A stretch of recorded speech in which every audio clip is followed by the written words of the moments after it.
and resources to help you become everything you are and beyond. STEM City is unlike anything you have ever experienced. It is a digital twin of the world around you, only better. STEM City is about energy and soul renewal. It is more than a digital world. You can almost feel the power of live cultural events, music, and theater. STEM City promises a better future for children with caring mentors and hands-on activities with dedicated tutors to support our youth. STEM City is your passport to a healthy lifestyle with weekly events addressing our community's many issues. STEM City is your financial well-being with helpful information on wealth management, career advancement, job training, and so much more. STEM City is the community you deserve. It is the city where your dreams can come true. STEM City USA, a place in the sky that is accessible to all who reach for the stars.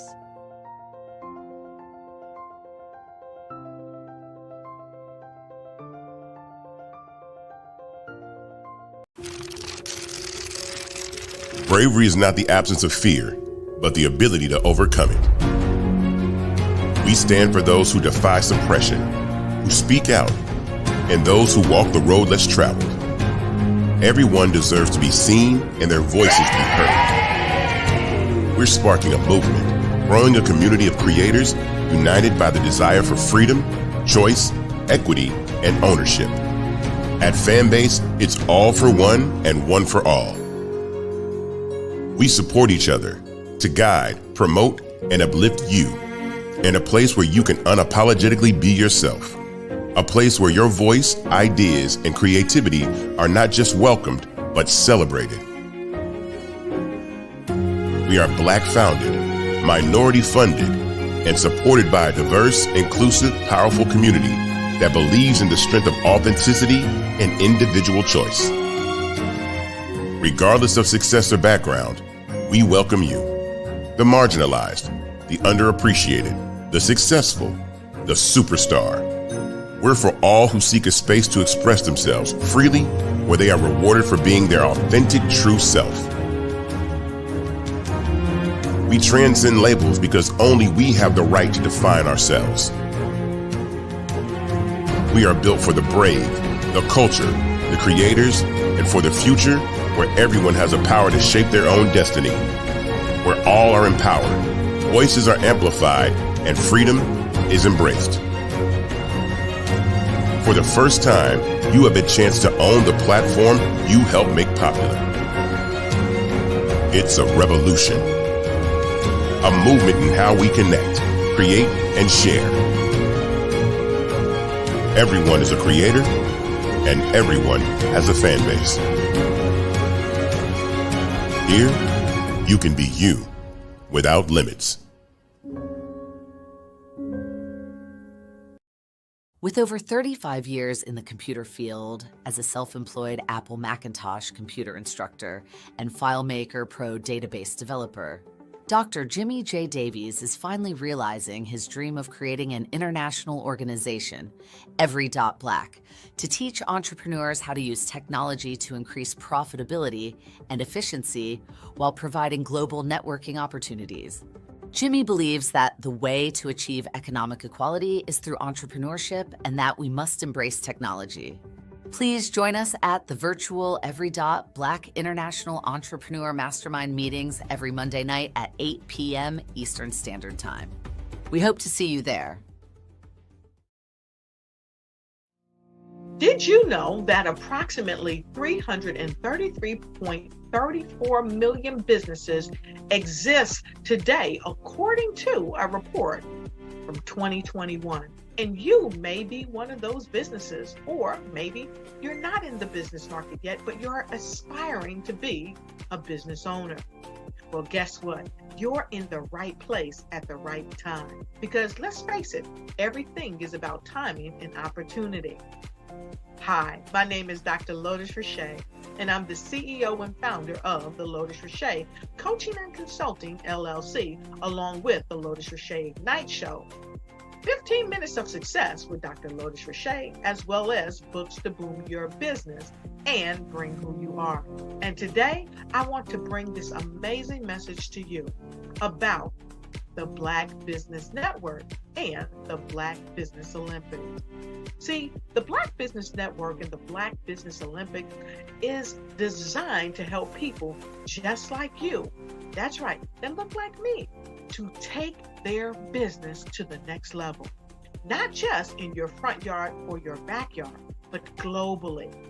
The Black Business Network and Black Business Olympics is designed not to just help you survive, but to help you thrive. So join us today as we come together with businesses all around the world to support our students, our children, our young teens, our young entrepreneurs. What we do is we come together to help raise funds for students who are aspiring to be business entrepreneurs, who are aspiring and who are thriving in college. We endow them with a wonderful opportunity to gain scholarship of either a laptop or several thousands of dollars. And we invite you to help be a contributor to this amazing opportunity to help someone that looks just like you. So join us today at our website and let us connect with you and help you ignite and take flight in every area of your life on the Black Business Network and the Black Business Olympics. I'll see you on the other side.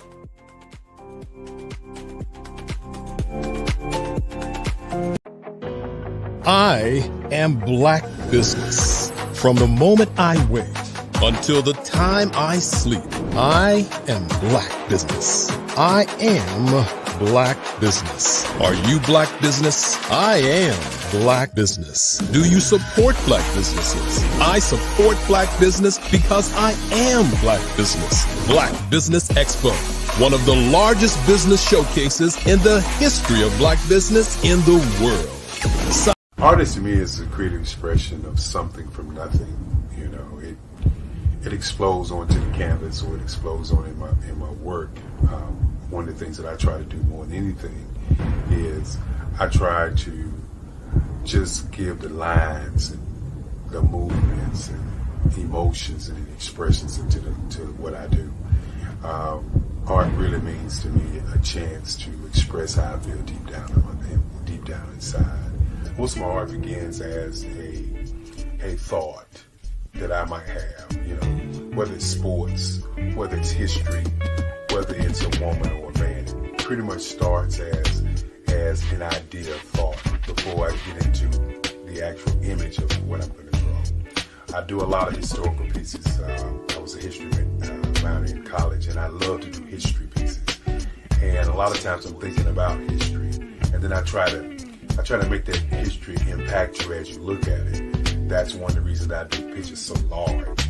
People ask me, why do I do the pictures so big? And I tell them, I want the piece to impact them as they're looking at it, to kind of dominate their space. And most of my pieces I try to do off page. I don't try to do anything that's going to be in those four corners or in a square. And I want your imagination to be a part of the piece that you're looking at.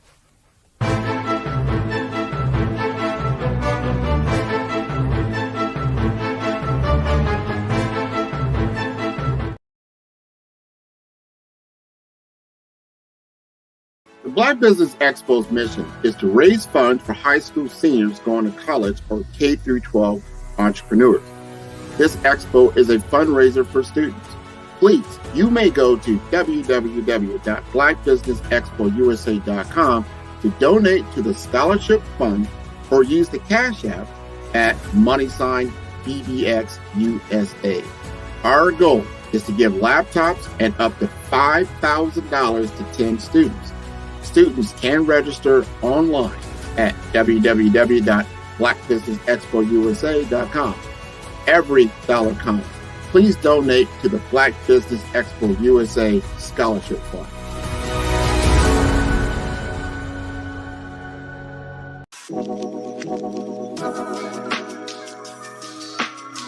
the African company and the African CEO is making a conscious decision to bring on someone external to the continent versus bringing on someone who is from Ghana or Kenya or South Africa. And so the skill sets of the people that we take through our executive leadership training program and ultimately on the placement, obviously have to be extremely high caliber. So what we look for are corporate executives at the vice president to C-suite level, as well as Black entrepreneurs. When we look at the Black corporate executives, we're looking for some very specific skill sets, whether that be around supply chain, sales and marketing, engineering, product development.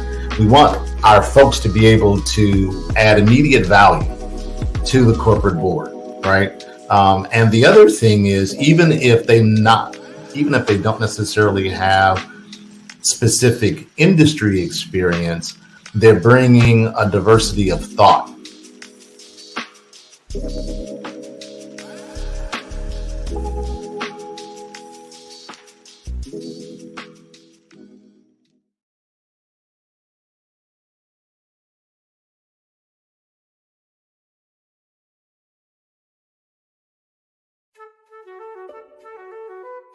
This is Dr. Arnold T. Petsworth. He's the owner of Petsworth Vet World, a veterinary clinic in Hopton, Connecticut. His patients include dog, cat, frog, fish, Goldie, dog, and this alpaca. Due to doctor-patient confidentiality, we can't tell you their names. Business at Vet World.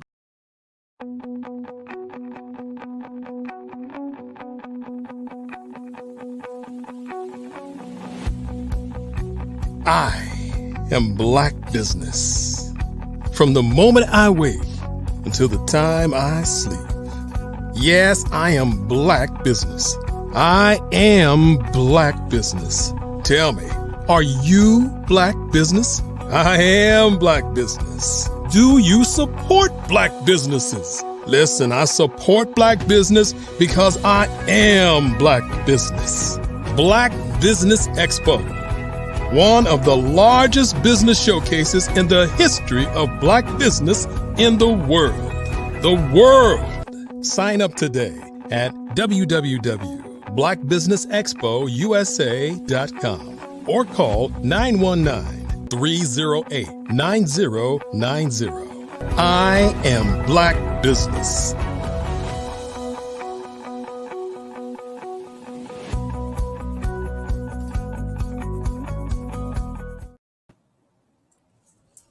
Hello and welcome back. I am Dr. Stephanie Ardrey. Welcome business owners, entrepreneurs, and other thought leaders, corporations. We are here today. I'm the session moderator. We are experiencing our Black Business Olympics, where the Black Business Network is a 24-hour network aimed at showcasing not only Black businesses, but business owners, entrepreneurs, and thought leaders worldwide. We have speakers from North Carolina, London, Singapore, Africa, Japan, and cities all over the United States of America. The Black Business Network is a global community sharing its business knowledge to empower, inspire, and educate businesses about business. Today, I'm so excited. We are going to have a wonderful conversation with Chef Keidi. We'll talk about living superfoods and beyond. Let me tell you a little bit about Chef Keidi before I bring him into this conversation. Chef Keidi is known as the living superfood master. He's a celebrity chef. He's a dynamic main stage speaker and literally one of the most productive health research writers I know I've come across, definitely one for our generation. His powerful mission is about not only sharing what it sounds like you should be listening for and looking for to establish personal health, but demonstrating. He keeps an active routine of wellness. I don't know what number he's up to in terms of his daily push ups and sit ups. In fact, I'll ask him at the beginning, but he can probably out sit up and push up the youngest guy of our day. But what he and I agree upon is the importance of recognizing that food is really the truest form of medicine. And more importantly, it's not just about recognizing that, but making sure that you're deliberate in your choices, your food choices. So without any further ado, I will have Chef Keidi join me today so we can have this conversation.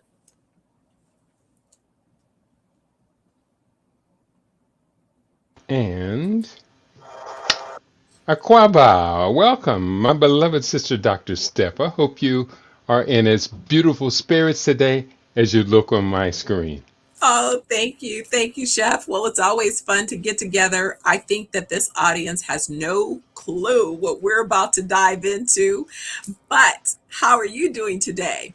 I feel quite fantastic. You know, I recently celebrated my 69th rotation around the sun outside my mother's womb. And I tell you, I could not have imagined when I was a much younger man, half this age, that being 1 year away from 70 years old, that my energy level and my vitality and my disease resistance would be as amazing as it is. I tell you, Doc, at this particular pace, I'm going for a full 126 years around the sun. Woo-hoo-hoo! Yes, well, we're all for it. We're saying 120 and beyond. So I love that. That's All right. we have to do is set that intention, right? And lean into it. And when we start leaning into it and describing what it looks like and what it feels like, and then basically working backward from that point to this point and saying what it is we have to do. And so I believe you because I know I've been able to witness your diligence and determination because it's a daily commitment. Mhm. We get to vote every day on these intentions by our actions. So what are you up to now? What's your daily push-ups? Okay. Well, my fitness routine is rather detailed. I have a total of about 10 different daily fitness routines. My morning routine mainly is focused on my core, building my abdominal section, pelvic muscles, and as well. And the pulmonary cardiovascular is also very, very important. So with my dailies, I'm up to 170 reps of my 3 core exercises. About at the end of spring, my spring detox fast, I set a new lifetime record of single set of sit-ups, one time 1,000. And that was a pretty good accomplishment. But insofar as push-ups, my daily routine right now has just been lifted up to 240. I had gone far above that, but then came back down and really kind of started again. So I'm at 240 per day, one time. But my lifetime record I set earlier this year, one single set, no pause, no break, 450. Wow. Wow. Well, we definitely all have a lot to work on. I know personally I'm nowhere near there, but it's my target. That's right. So we'll be working on that. I feel like, that's not only a testament to, your belief and understanding, but just leaning into the reality of what it takes. It's a daily commitment to begin to, build on those possibilities of tomorrow. And you don't start at the end, you start at a point before you get to that destination, creating those building blocks to make sure that you end up where you desire. You make an excellent point. It's all about system. And I have articulated, developed a set of systems about health and wellness maintenance.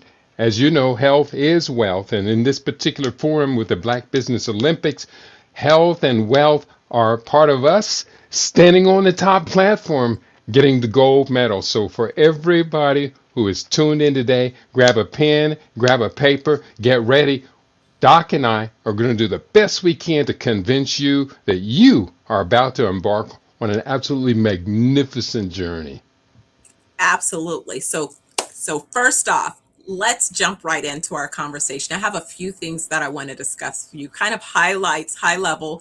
I want to talk to you about your upcoming book that's coming out. I want to get your perspective on what you see, not only domestically, but more importantly in the global markets as it relates to opportunities. But I also, I hate to have to bring this up, but I must. I happened to catch the news cycle this past week, and Bill Gates was on the news circuit talking about a new prenatal pill that he has helped to formulate and is distributing in particular to African countries. Kenya is one of the big ones that's taking on this use of this pill. So I definitely would like to have this conversation because you and I certainly have experiences and thoughts about this. And I think that, again, these are things that oftentimes people let go either in one ear, out the other, or just pass them all together. They don't understand what the implications of some of these things may be. So first, kind of let's jump into, if you will, or do you want to start there so we can move past it and end on the high note? Let's start right there because this idea of Bill Gates, of the billionaire class, taking on the role of preservation of life and vitality for people of African heritage, it's very scary. I know I am not the only one who's very hesitant and reluctant to accept this at face value. Part of the reason I do so, one of the earliest books that I wrote, I think it was about my third book, was 33 years ago. The book was entitled Another Loaded Needle. The SPF 66 malaria vaccine and the conspiracy to depopulate Africa. This book was rather scary. I did a lot of research. I named the names, and as a consequence of naming high-level names as part of this grand, vast conspiracy, I really, literally thought that putting that book out would maybe cost me my life. So I secreted the book into the mail to 100 locations, one of which contacted me back. It was a DC-based think tank called the Information Project for Africa. They said it was some of the best research that they had seen, and it coincided with the research they did. That led me into becoming a member of the organization. There were 340 black broadcast journalists and written journalists from around the world. But it also led me to understand levels and levels and levels of the global game. So when it comes to understanding the global game, I have for some time proclaimed that there is a war going on between the globalists, they call them neocons, you also can call them the deep state, however you want to refer to them. There's been a war between them and the natural evolution of population on the planet, and they are particularly concerned about the high number of babies born to African continental mothers. It has been predicted by 2050, one half of all childbirths on the planet will be to African mothers. I don't think that Bill Gates, who's been a long-time supporter of population control strategies and agencies, I do not think that Bill Gates is qualified mentally, spiritually, or organizationally to be directing Africa's demographic dividend. Ooh, you put it well. And yes, exactly. I too know that cannot be for a benefit. It is absolutely not the benefit that it is being presented. It is a wolf attempting to present themselves in sheep's clothing. And don't fall for it, guys. Don't fall for it, because this is totally opposite of anything that this man has stood for, and I know that having not only access to information, the information is there, but you're right. It's going, reading, finding, consuming, and then being able to understand what does that mean and sort of the bigger why. Why would this be, if you will, top of mind at the same time that we see such significant growth in Africa along the continent as relates to country leaders looking at ways to find alignment, commonality, creating stronger, regional commerce opportunities amongst one another. So at this same time that you see a strong emergence and strengthening and kicking out, if you will, of these imperialists who have tried to conquer and divide, why now is it that suddenly this concern about the prenatal care is also being, pushed and hopefully gaining popular traction? I watched in the news cycle, literally, it was twice this week that his messaging was part of the morning news cycle. And the first day, of course, he's on within, sadly, a known entertainer who, it's kind of like, well, someone asked him, well, how did you get caught up and involved with, this Gates initiative? Well, I'm just about love, and I just wanted to throw something at the TV, Yeah, I do. I know the feeling. We have unfortunately too often reduced it down to simplicities, when in actuality, the world of today, the world of tomorrow, the world of past centuries has been run at levels of gamesmanship that many of us have not really ever come to study and to comprehend. This is why, of recent, more and more so, I find myself studying levels and levels and teaching what is called game theory. To reduce it into the simplest concept, game theory is global chess, playing for everything. And the big prize right now is called the new scramble for Africa. Oh, yes. Oh, yes. No, this is excellent. Now, let's kind of move, if you will, along in our progression of this conversation. Let's talk about this. When you say introducing and being able to teach game theory, let's kind of unpack that a little bit, because maybe some people here are not as familiar with what game theory looks and feels like and how it's being practiced globally, because we are playing a global game, whether we know it or realize it. In many ways, game theory can be reduced to mathematics, which includes, of course, data, statistics, analytics, and appropriate adaptation to what the data is showing. Game theory, in its most simple explanation, is broken into 4 basic fundamentals. Number 1, the game exists. The competition exists. If you could define it in communications, you could define it in sports, but in this particular case, we're talking about hegemony, global hegemony, economic hegemony. Point number 2, the game exists. Point number 2, there are players in the game. And in this particular set of game theory, there's not necessarily just 2 players. We've seen descriptions of global competition that have one set of players playing against 7 different teams simultaneously, each of which has their own games with each other. So we have the game, we have the players, then we have strategies. Each set of players in the game has particular strategies based upon their own defined self-interest, as well as strategies that accommodate and or adapt to the strategies of other players. And number 4, the payoff.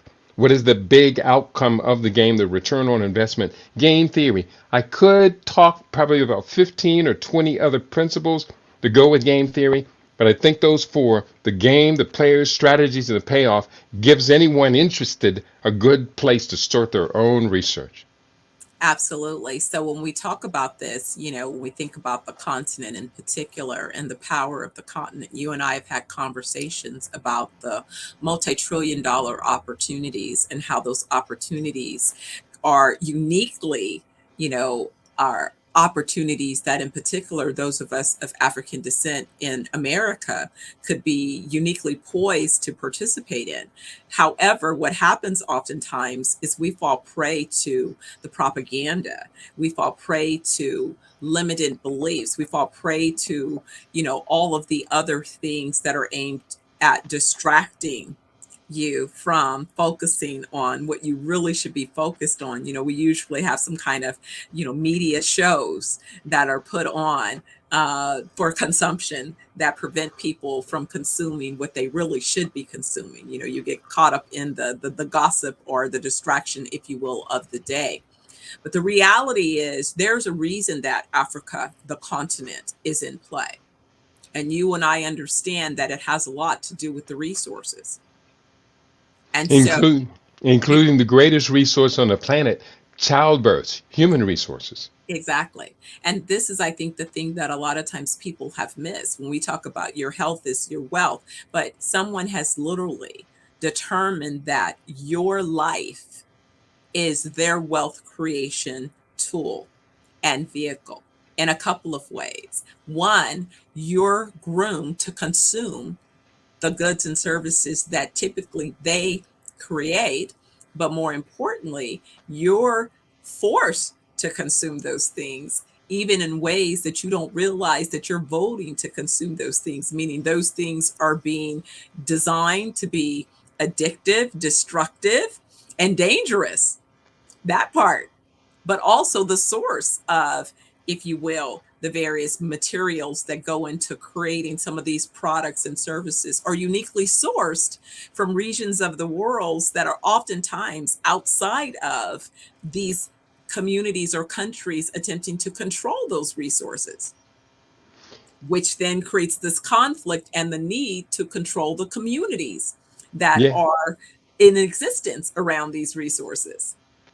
It's a very complex game being played, and the strategies are always in flux. They're always changing and adapting. Unfortunately, for people of African heritage, Black people in the United States, we have not put up sufficient leadership to guide our group as part of a much larger global group toward its full potential. Let me see if I can make this real clear.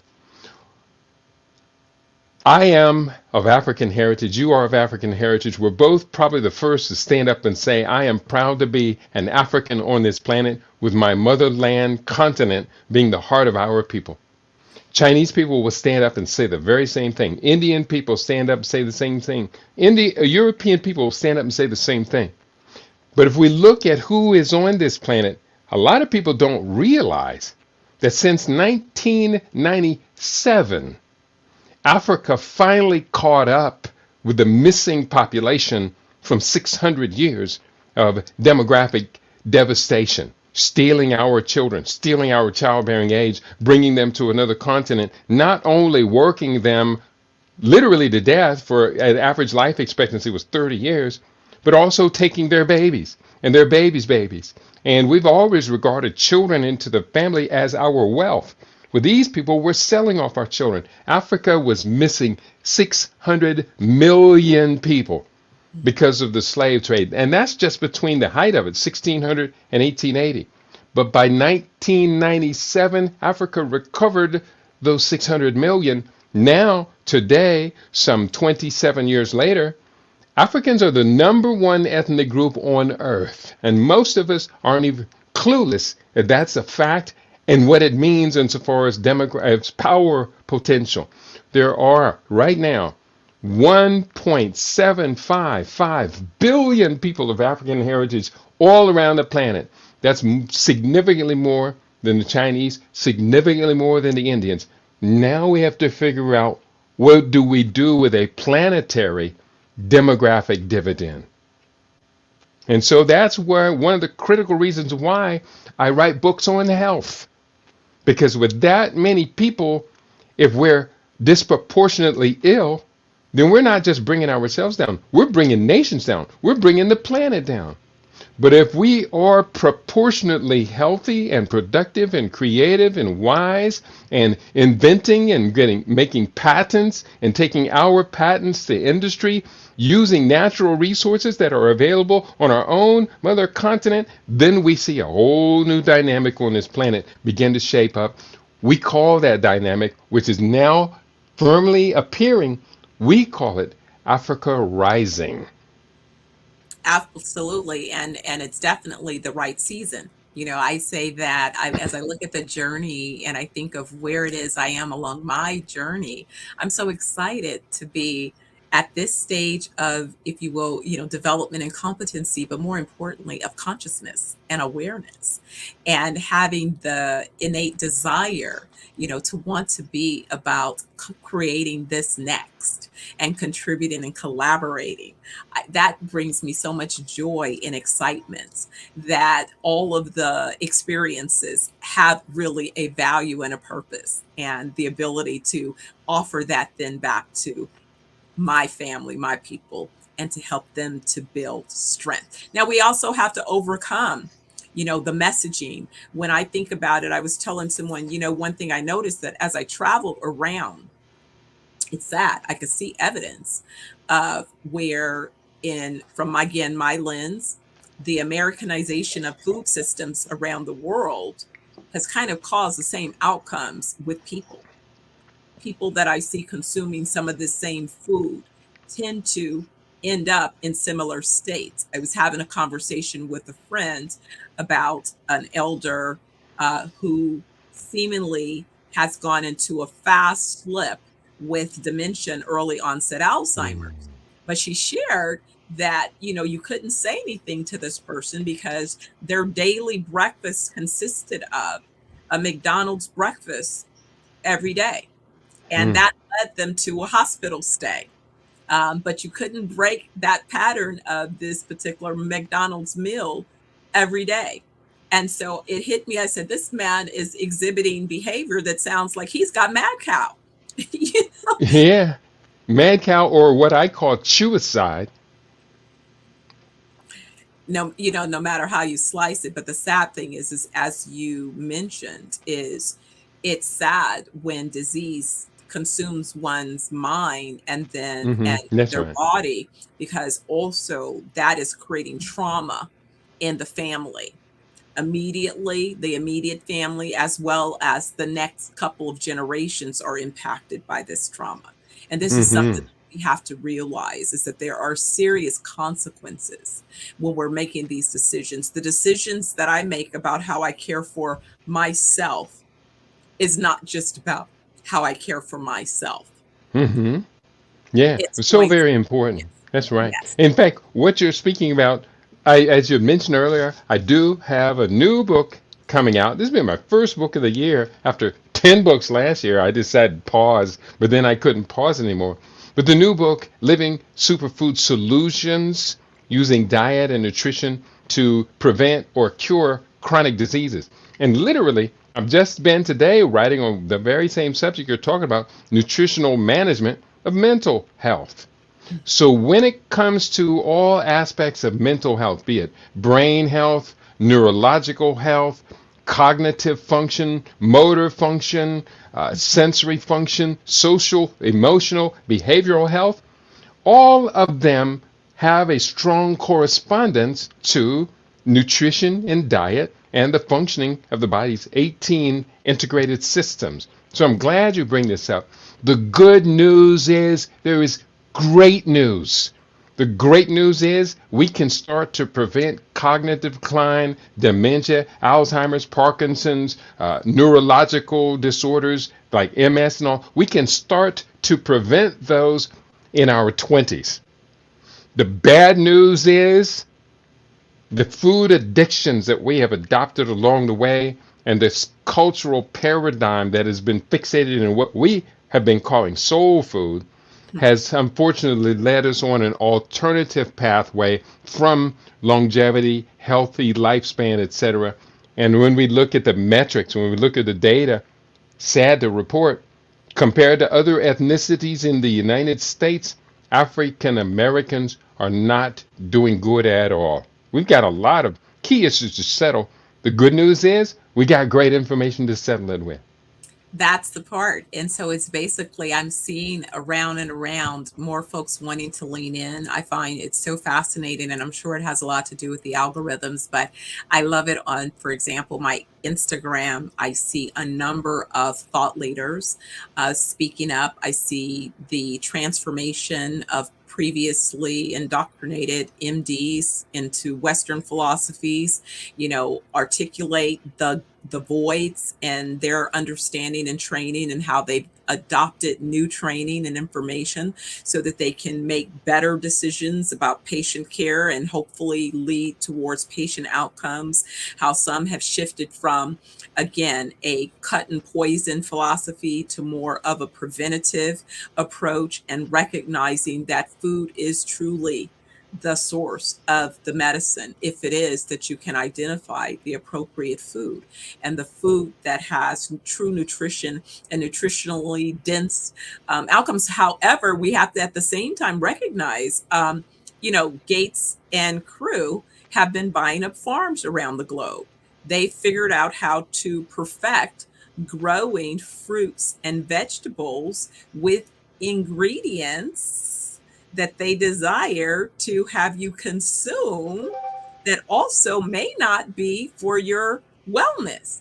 So now, when you go and you're consuming these genetically modified fruits and vegetables, you're consuming seedless this, seedless that. Do not consume it.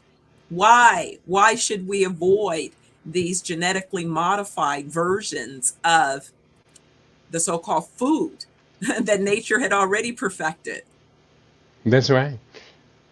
So to prevent anyone out there from accusing you or I of mere speculative conspiracy mongering and fear mongering, I just want to cite one word, and anyone and everyone out there is encouraged to look up this word and understand it. This is a genetically engineered code that's called epicite. Epicite. Epicite. It was developed by a San Diego-based company, Syngenta, and it's been out here for a couple of decades now. Epicite was designed, it was fashioned from anti-sperm antibodies taken from bodies of women who were allergic to sperm. They would have a reaction when exposed to sperm. Anti-sperm antibodies. So epicite, we know it has been put into the food system. Most likely it's found in corn, and of course they can sell GMO modified products without having to tell the public that the food is genetically engineered and modified. They do that commonly. But epicite, the so-called sterilization corn, it's out here. It's been out here for a long time.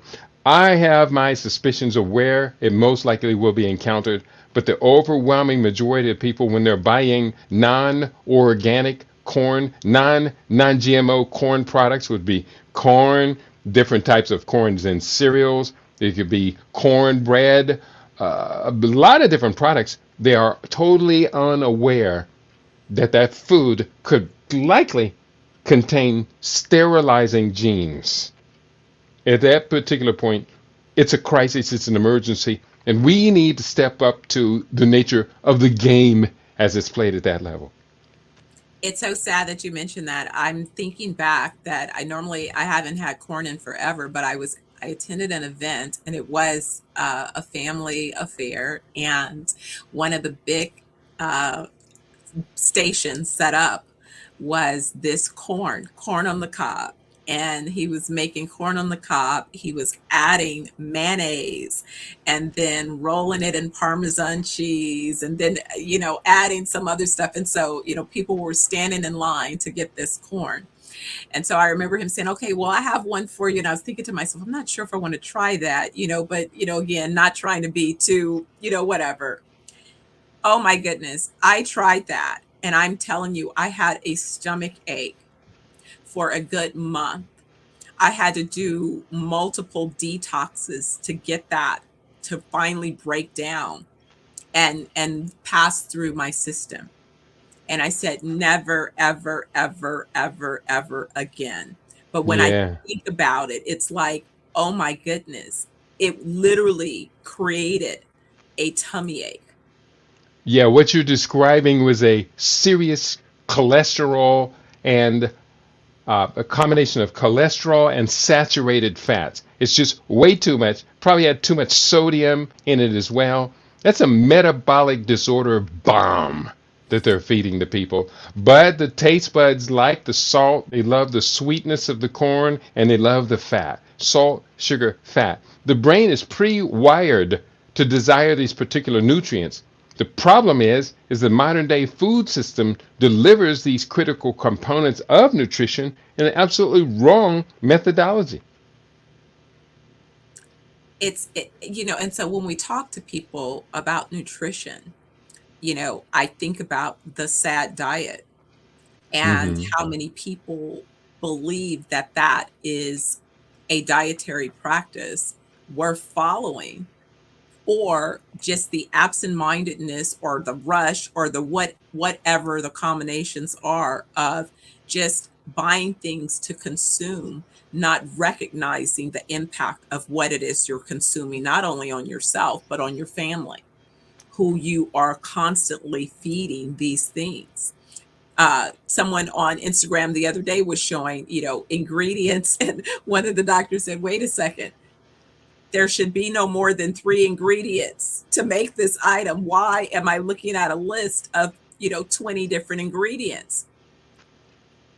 And most of them probably Stop there. chemicals masquerading as food. Just stop there. If it's more than, what are the basic ingredients? I usually tell people, look at the list. By the time you get to ingredient 4 or 5 is when it starts to tell you that there's other things that you really shouldn't consume.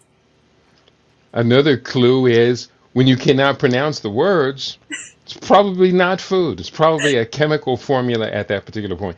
It's scary, but the beautiful thing about it is we live in an era where we have better access to information, news, research, cutting edge research than has ever existed in previous generations. This is why I write the books. This is why to date now I have, and I'm proud to say I've published 53 different books, probably at least half of them dealing specific with health, wellness, maintenance, longevity. I love writing on that subject. How can you and I fulfill God's promise to live to be 120 years plus? I mentioned earlier in the broadcast, I have my plan, and according to my plan, I'm going to get my 126 years. And as part of that plan, I said at my anniversaries of my birth, I'm going to continue to do something very spectacular, which pleases and makes the whole community proud of itself. So that's who we are. That's what time it is. That's where we're moving to. Now, I just was talking a little bit earlier about the new book, and I see you're back again, Doc. I was talking about the new book, and I hope we can maybe just touch on a couple of these chronic diseases that people are experiencing at pandemic levels right now. Yes. And how nature gave us food solutions for each of them, including vitiligo. Please tell us more. Okay, well, let's go specifically to vitiligo. And these are all different chapters of the book that's coming up. And I talk about vitiligo as an autoimmune disorder. So key highlights of this chapter, I'm just going to give you the highlights and then we'll freestyle, is the nature of autoimmune diseases. Because vitiligo is an autoimmune disease. Point 2, immune system function, and what is called reactive oxygen species, how our body deals with inflammation, responding to factors in the environment that the body doesn't want inside of it. Point 3, solar exposure to ultraviolet B radiation and melanin production, light or phototherapy.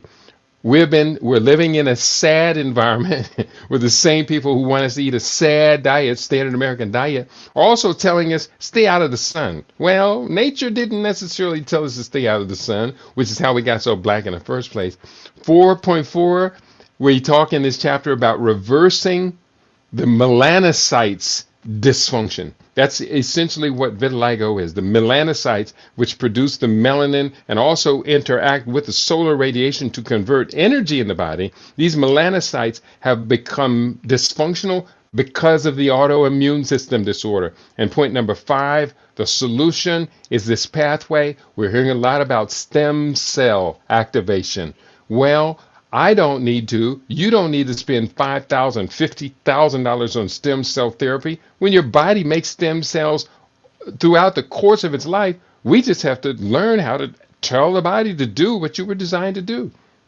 Well, that's part of one of our treatment protocols. We use a particular therapy that allows your body to accelerate its natural creation and reproduction of stem cells. And we do that in combination with number 1, first detoxing your body from the toxins so that your cells become receptive again, and then helping you to consume nutritionally dense, fruits and vegetables and foods that will then help to activate the desire for those cells to also, regenerate. And then with our technology, we're able to accelerate that process again in a non-invasive manner. So we know that you're not going to be allergic to you, That's right? right. Yeah, that autoimmune disorders are devastating the nation, in particular looking at African American people. I don't think we've had any of our leaders step out and say we have an autoimmune disorder crisis that we're going to have to face up to as soon as possible. Just one quick example, and I get excited about this. This Well, morning, what I want to ask you to do in this mhm, last example is to also share with us how and when we can get a copy of this latest book that you're publishing, so that we make sure that we get that in before we leave today. okay, I do have a wonderful website, KEIDI.biz, Keidi.biz, where all of my books that have been published, well, actually, two or three or four of the earlier ones I stopped publishing because I kind of changed my mind on the central subject. They can be found there, as well as they can go to Amazon.com. Just spell my name, Keidi, and it'll come right up. AWADU be in the book sections, and they have at least about 45 of my books right now available on Amazon. We try and make it as easy as possible, and I can even share my text number 702-580-0662. You can text me. I'll be glad to open up a dialogue with you. Anyone out there who's dealing with any type of a condition, and you don't necessarily want to get on the drug, what they call it, roller coaster, merry-go-round, because once you get on that, they may try and keep you on that for life. We're best to avoid getting into that protocol. Absolutely. That is, beware, right? Beware. But again, before we conclude, tell us about this last point that you wanted to make. I woke up this morning, someone sent me something in international communication, a woman talking about the body mass index, BMI. And her essential point was, well, the BMI was based upon white men's bodies centuries ago, and so the BMI is not for us. BMI is not for us. And I got a little upset because I use body mass index quite a bit. I think it's very important gauge. They were using this as a reference points, white men from centuries ago. This morning I collected at least 20 photographs of Alpha Kappa Alpha, one particular sorority, black women in the United States from the early 1910s and 20s through the 60s and 70s and up to the mid 2020s now. I put these photographs up in one chart, and it shows you the body changes that black women in the AKA sorority have gone through over the course of about 4 generations. And it is so completely stark, we cannot deny it. We don't want to use body mass index to measure ourselves against white men 200 years ago. We want to use body mass index to measure ourselves against ourselves. I am proud to say that at age 69, my body mass index this morning was exactly what it was at age 25, but I have to work for that.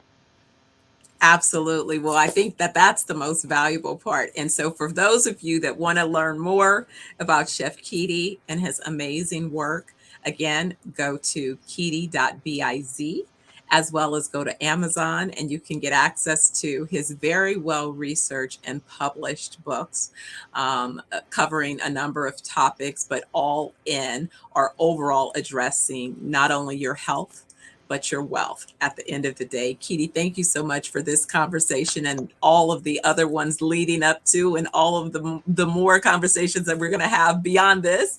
I'm looking forward to touring the world with you and really helping people, gain not only better insights, but more importantly, be able to activate them along their journey, a full life of 120 years and beyond. So thank you again for joining me in this conversation. Thank you for adding your brilliance. And remember, genius is common.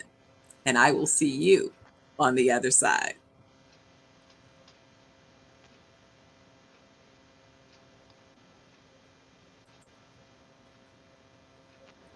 See who's running.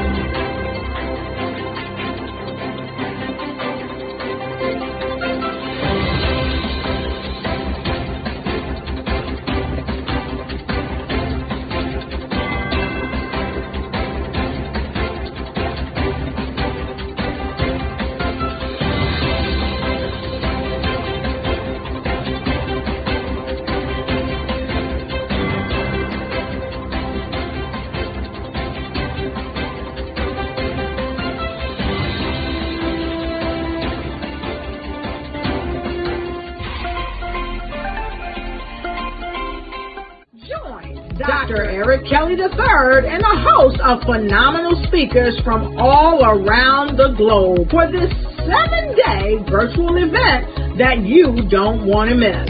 The mission of the Black Business Expo is to raise scholarship money from kids all the way from high school all the way from college. The Black Business Olympics is one of the largest Black business showcases in the world. It is an opportunity for businesses and companies to showcase their businesses globally. We are going to be giving away laptops up to $5,000 away to students.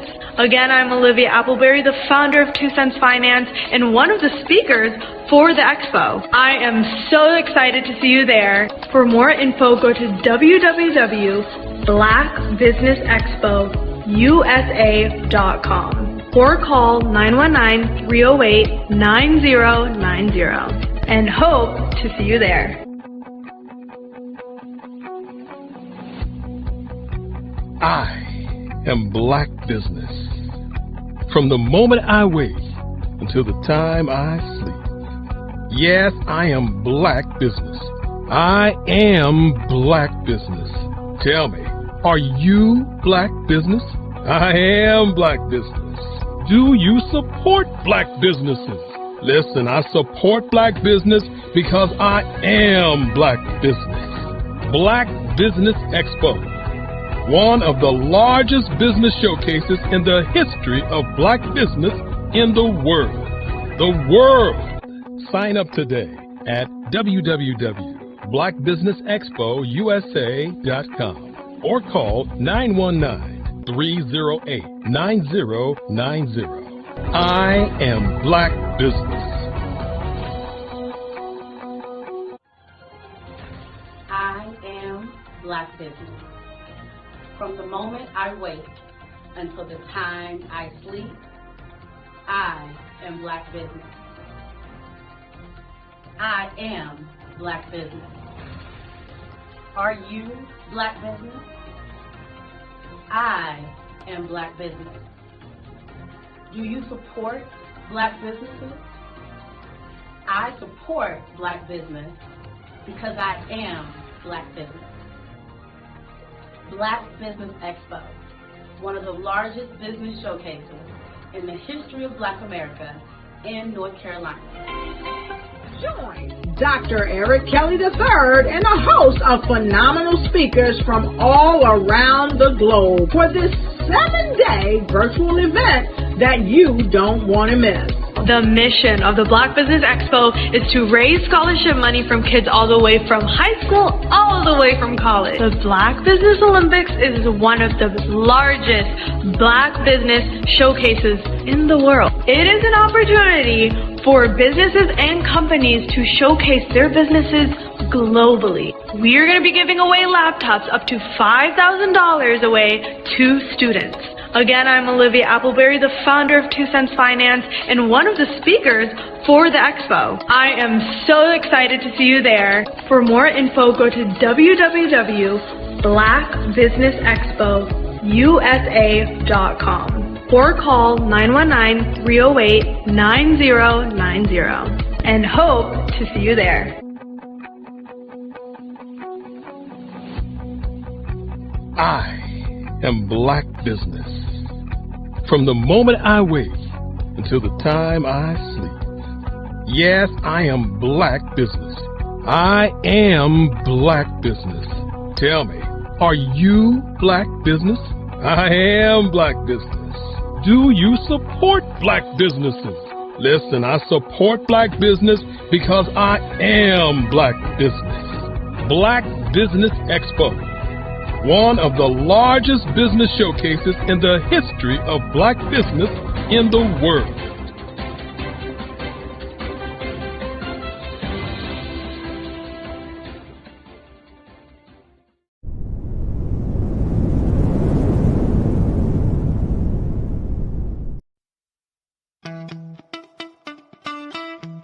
How many times have you been asked to help someone you didn't even know, a student, a business entrepreneur, or did you ever even ask, where did they end up? That business, that friend, that entrepreneur. Well, just maybe they ended up in a gang, bankrupt, homeless, or worse, dead. Maybe they turned to crime, drugs, and alcohol. Did you ever wonder? Did you destroy their dream, or was your life always so easy?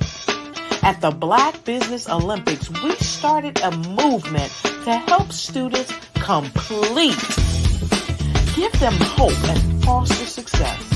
Help them to leave their dreams of providing laptops, computers, and up to $5,000 in scholarship funds. Today, we ask you to help a student, a business owner, or an entrepreneur to realize their dream by sponsoring them, supporting them, and buying from them. Consider this. With $1.6 trillion in our Black community, we only ask for a small donation for our students, our businesses, and our entrepreneurs. And you can change a life today. So I ask you, what are you going to do?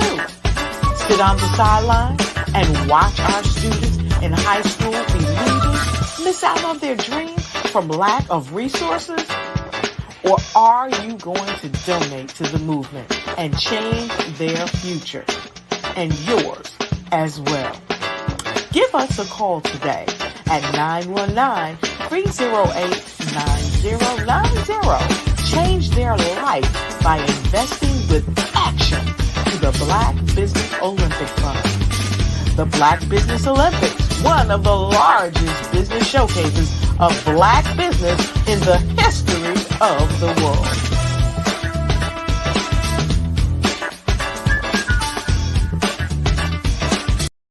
I am from Washington, D.C., but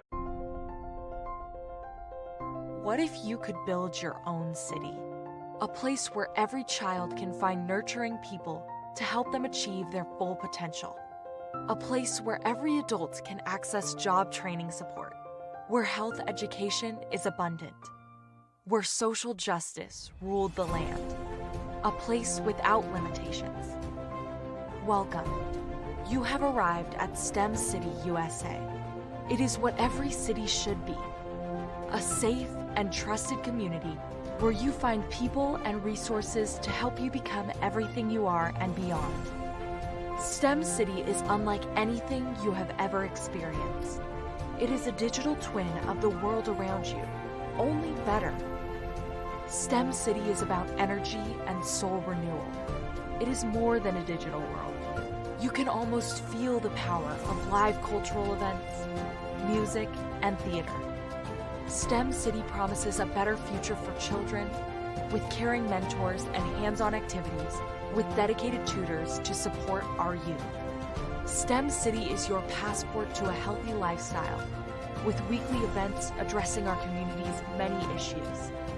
STEM City is your financial well-being with helpful information on wealth management, career advancement, job training, and so much more. STEM City is the community you deserve. It is the city where your dreams can come true. STEM City USA, a place in the sky that is accessible to all who reach for the stars.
you are in the right place at the right time.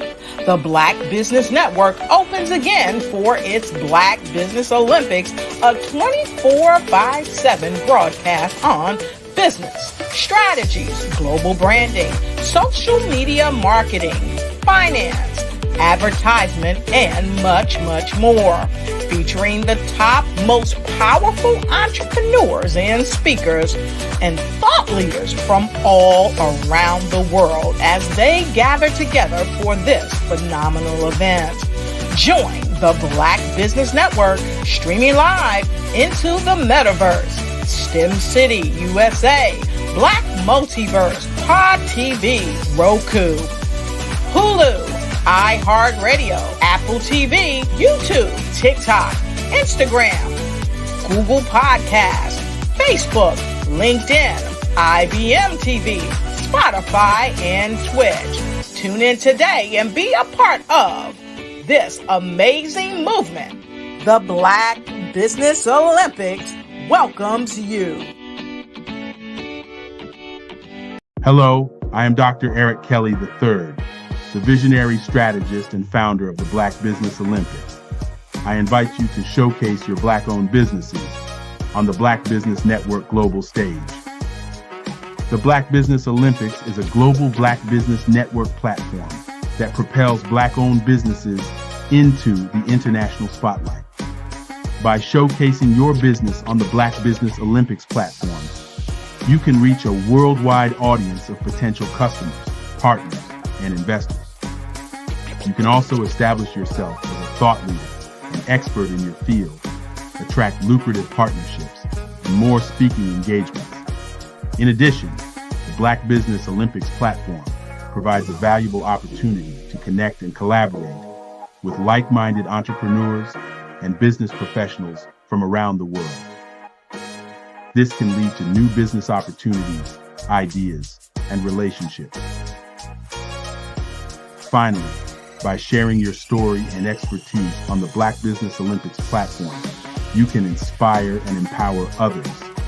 This is a powerful way to make a positive impact on the world and leave a lasting legacy. If you are a Black-owned business owner, I encourage you to seize the opportunity to showcase your business on the Black Business Olympics platform. It is a once-in-a-lifetime opportunity to make an indelible mark on the world. Be one of the 1,000 visionary entrepreneurs who are changing students' lives, shaping industries, and leaving an unforgettable legacy for their families. Unleash your voice on our global stage and watch your business thrive. Black Business Olympics is one of the largest Black business showcases in the history of Black business in the world. Yes, the entire world. Just give me a call today at 919-308-9090. The Black Business Expo is changing my life.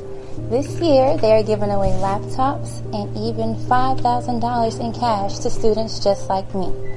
I'm Alexis, and I want to go to college to fulfill my dream of becoming an entrepreneur. Help the Black Business Expo going to www.blackbusinessexpousa.com and also becoming a vendor, a sponsor, or donating. The Black Business Expo's mission is to raise funds for high school seniors going to college or K-12 entrepreneurs. This expo is a fundraiser for students. Please, you may go to www.blackbusinessexpousa.com to donate to the scholarship fund or use the Cash App at $BBXUSA. Our goal is to give laptops and up to $5,000 to 10 students. Students can register online at www.blackbusinessexpousa.com. Every dollar counts. Please donate to the Black Business Expo USA Scholarship Fund.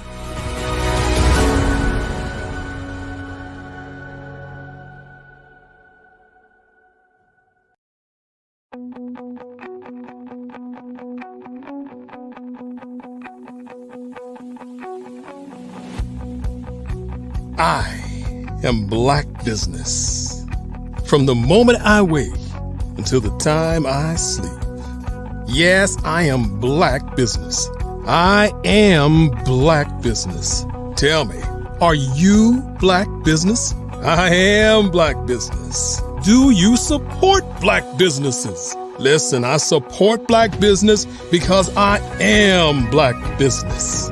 Black Business Expo, one of the largest business showcases in the history of Black business in the world. The world! Sign up today at www.blackbusinessexpousa.com or call 919-308-9090. I am Black business.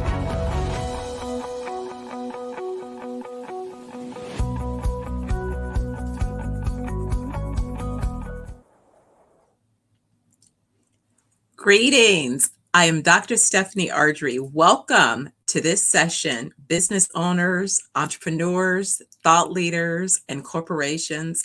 Welcome to the Black Business Network and the Black Business Olympics.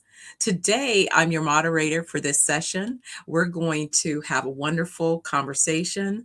But first, the Black Business Network is a 24-hour business network showcasing Black businesses, business owners, entrepreneurs, and thought leaders worldwide.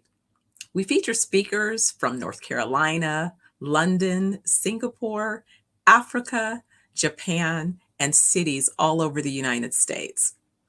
The Black Business Network is a global community sharing its business knowledge to empower, inspire, and educate businesses about business. Well, today we're going to have in this session another exciting conversation, a fireside chat. I'll be speaking with Ashley Carter. She's going to share her amazing journey as both a realtor and podcaster and her passion behind why she believes education is really key to help families not only acquire real estate, but also be in position to build generational wealth around real estate.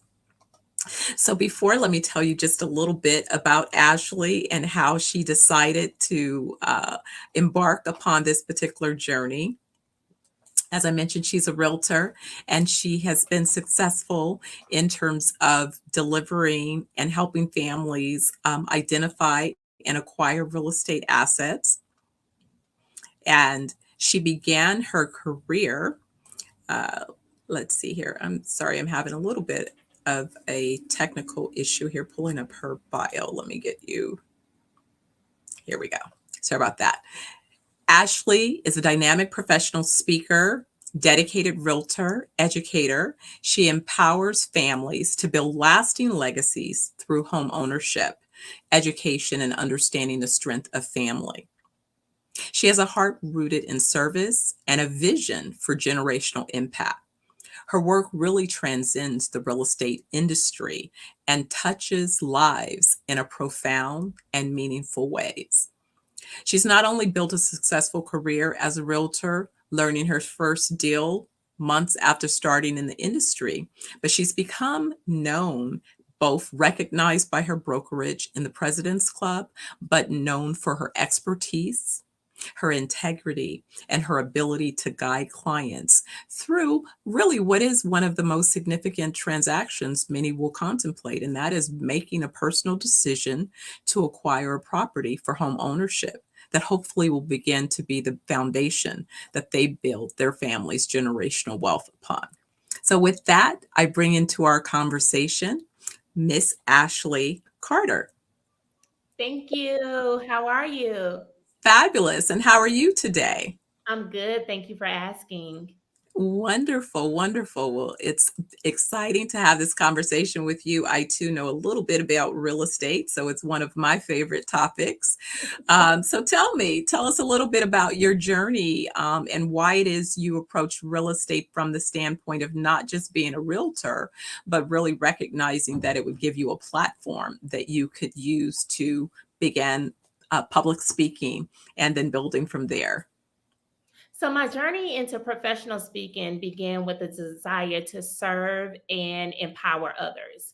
As a realtor, I was already engaging with clients on a deeply personal level, helping them navigate life-changing decisions like purchasing a home. That's a big thing. So I realized that the same principles I was using in real estate, education, trust, and legacy building could be shared with a much larger audience. So that inspiration came from wanting to impact more people beyond my one-on-one interactions.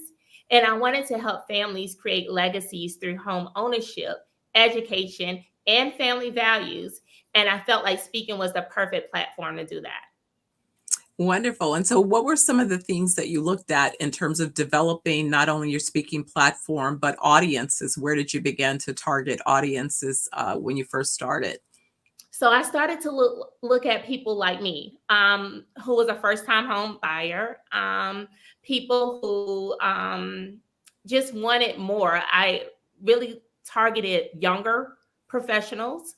I target families that look like me, and I just began to make sure that I study my audience and make sure that I concentrated on the different challenges that they had.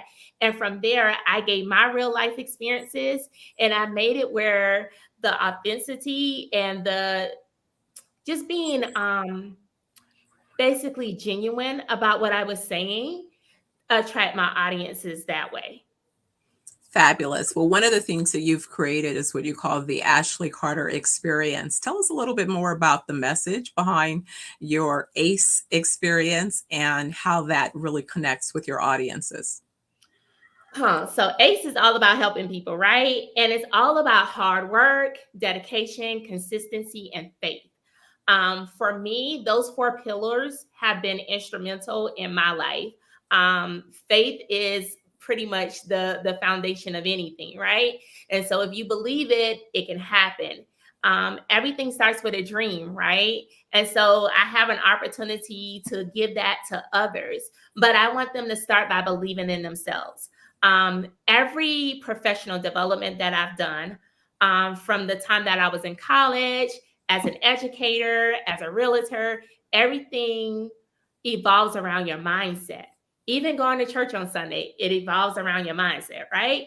So I wanted an opportunity to have the Ashley Carter experience that focus on if you change your mindset, you can change so many things about yourself.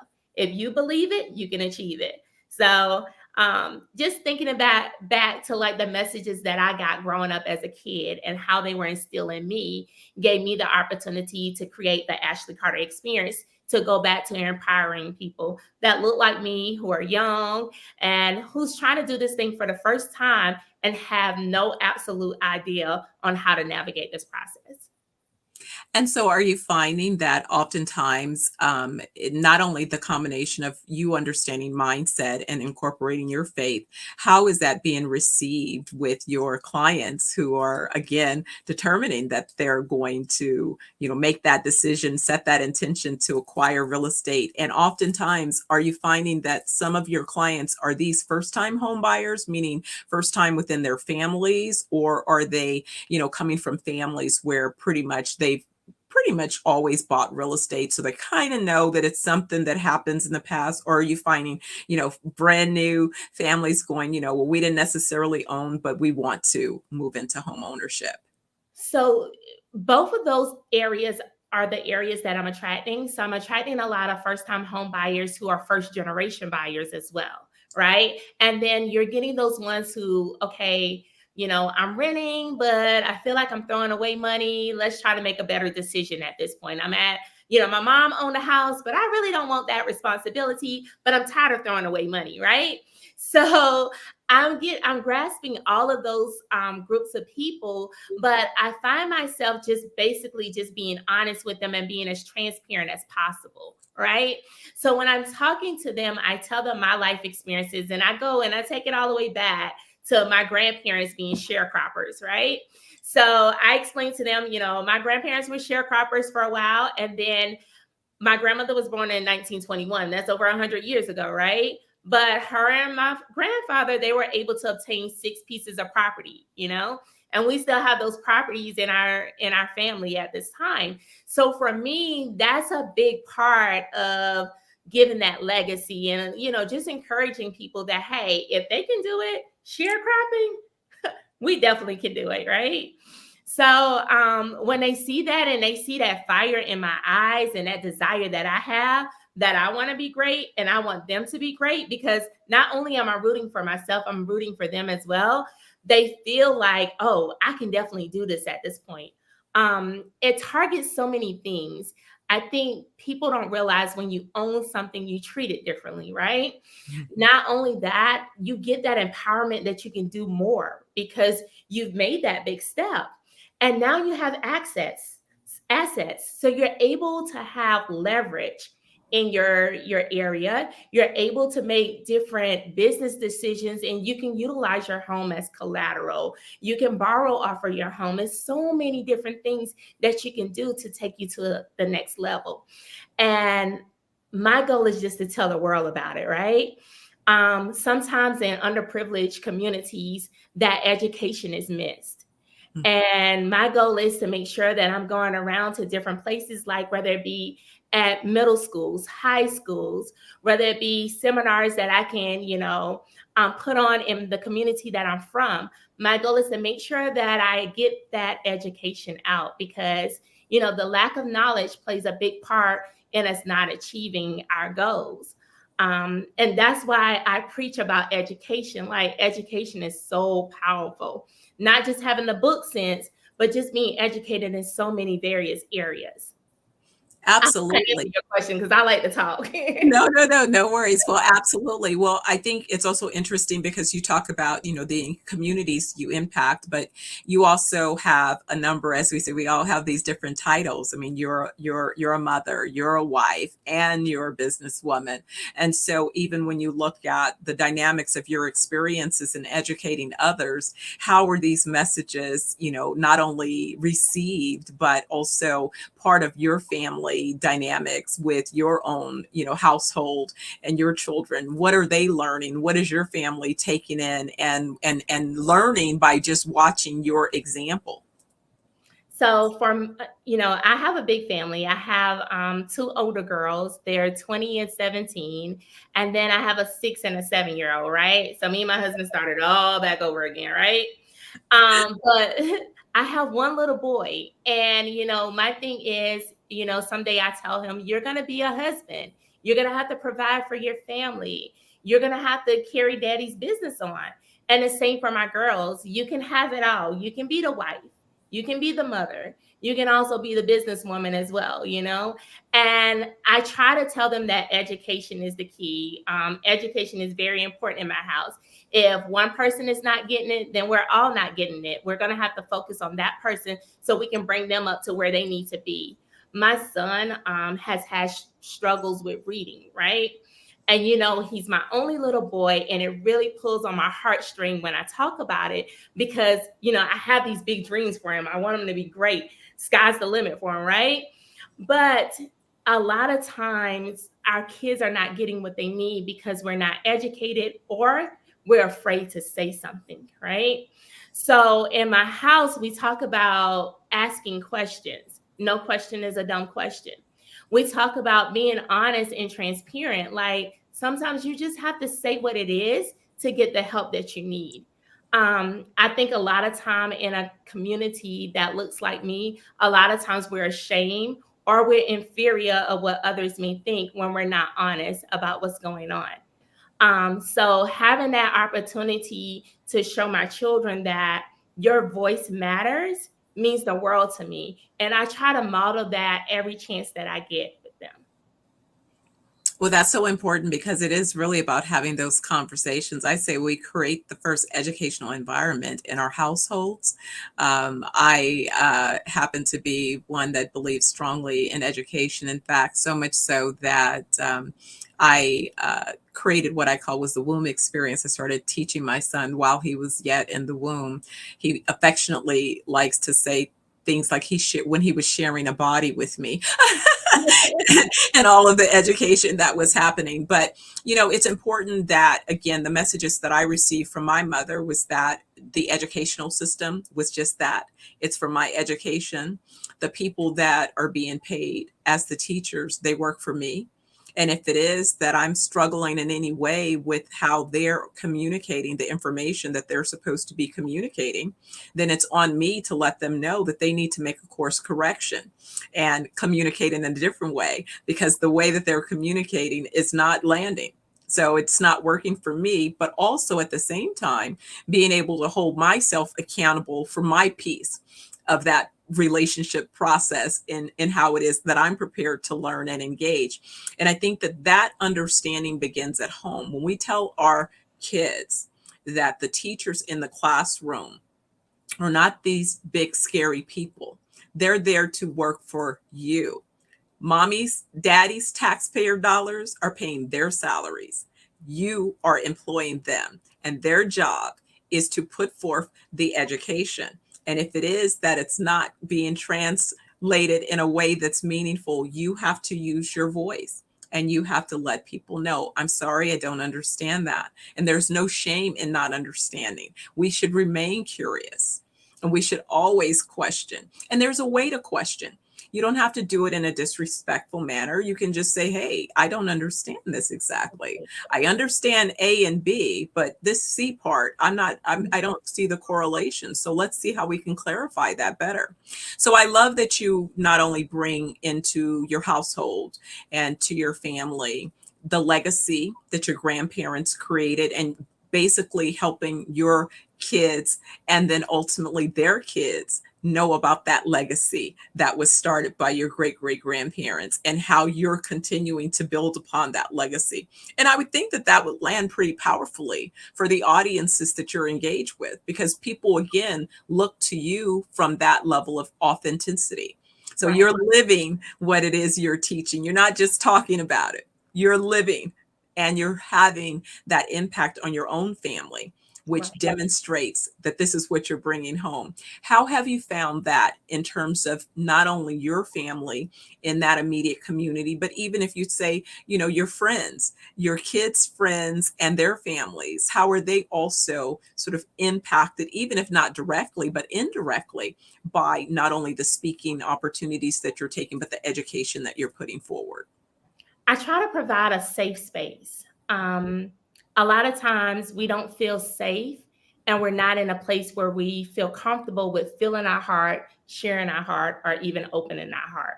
So I try to get involved in different community organizations. So I have an opportunity to invite different people in and show them that, it's not the way you look, it's not where you come from. Everybody's welcome. I like to use the analogy, it's like church, come as you are, right? And we come on in and we embrace everybody. And what you notice about those organizations, or what you notice about those friends, or just people out in the community, that we all have so many things in common, and it's just a matter of just being in a space where you're able to share that with others, to let them know that you're not alone on your journey. So I try to make sure that I'm always having a safe space, and I'm always having an invitation for people to come in. I think that's important when it comes to the community and our friends and my children and their friends, that they have a space where they can actually come in. That's so valuable. Now, I know you've been involved with an organization called When Women Heal. And so tell us a little bit about what drew you to being involved, but then also what you see as some of the outcomes as a result of your involvement with that organization. So When Women Heal is like therapy to me every week, okay? We do a book club. One of the books that we were reading was called Mother Hunger. And that opened up so many conversations. And it was nice because not only was it me, a 40-year-old woman on that platform, but there also was a woman who was 65 on there. There was a woman who was 25 on there. We have all these different ages and all these different experiences, and you're able to gravitate to these people and learn so many different things. So it gave me a lot of life lessons. Just one as a side note, it was this one lady on there, and she's like my mom on there, right? She's the same age as my mom and everything, right?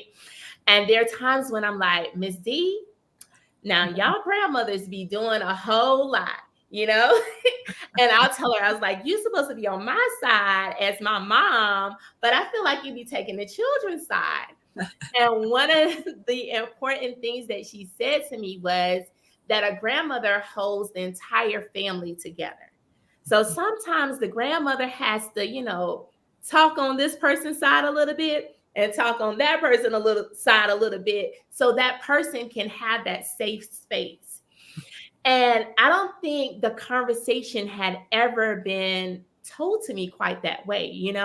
I always kind of like get upset with my mom and say, okay, now you saying one thing with me and then you telling the kids another thing, mama. Now come on, now I need you to help me reinforce what I'm trying to say.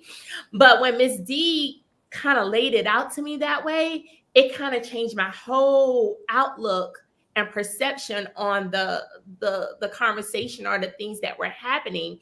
And so having those older women there, even having those younger women there, and I'm sure that I have uplifted her in different ways as well, and talking about the different barriers and the different things that, have been created and how we're breaking those generational curses gives me an opportunity to just be a better mom, a better person, a better wife, and in the future, a better grandmother, a better auntie, cousin, sibling, and so on. So that group has been life-changing. And the one thing that I love about it is when they talk about when women heal, it's like all these little dots afterwards, right?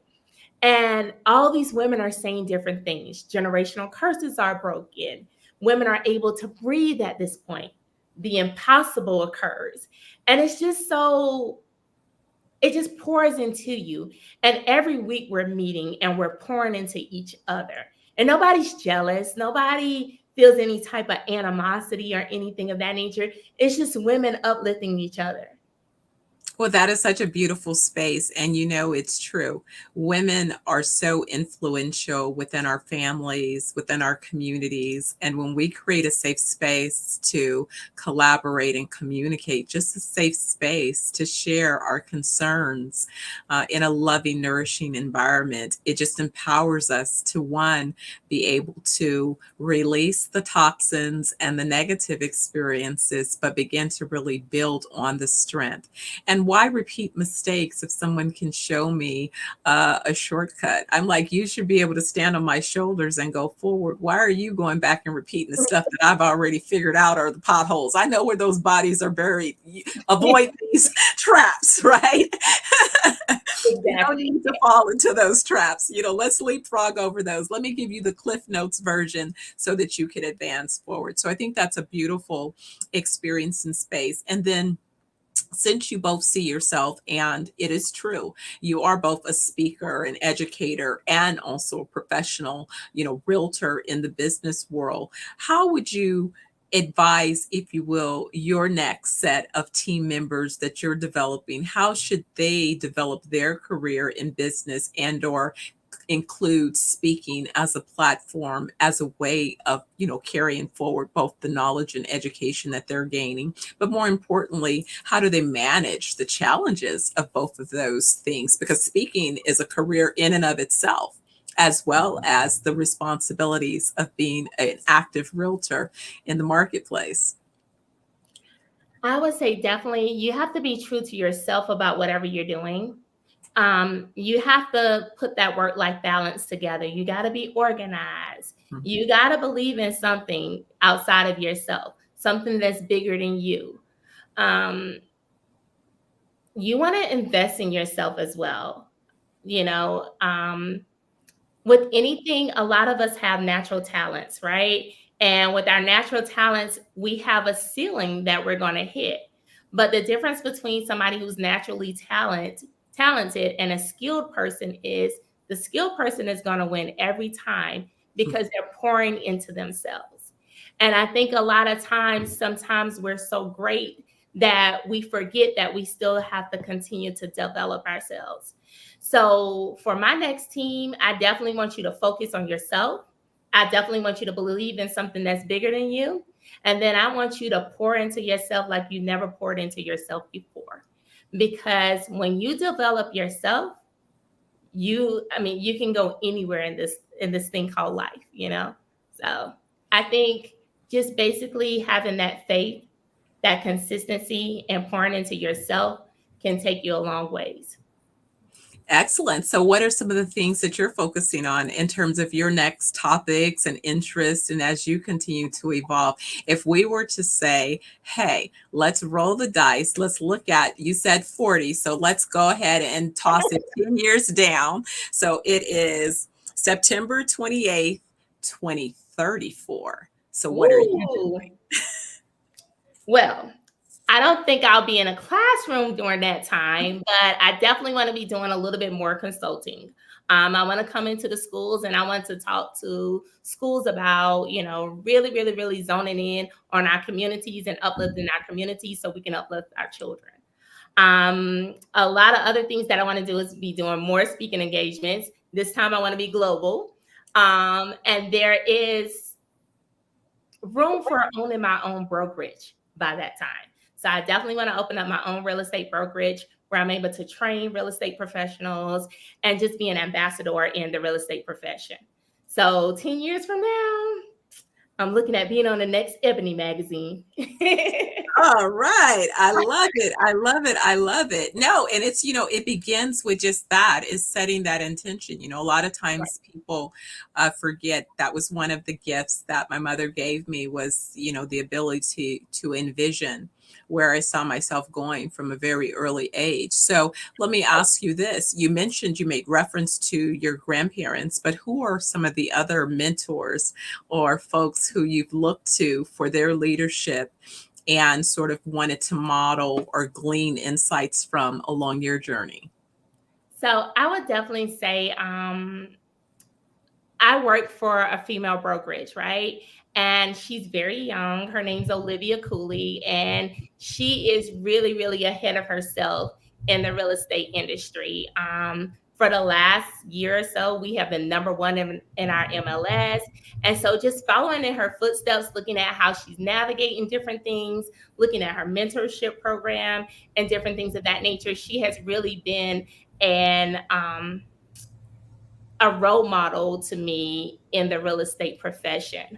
I always look to my mom and my dad. My parents, they always bring me back and make sure that I remain humble.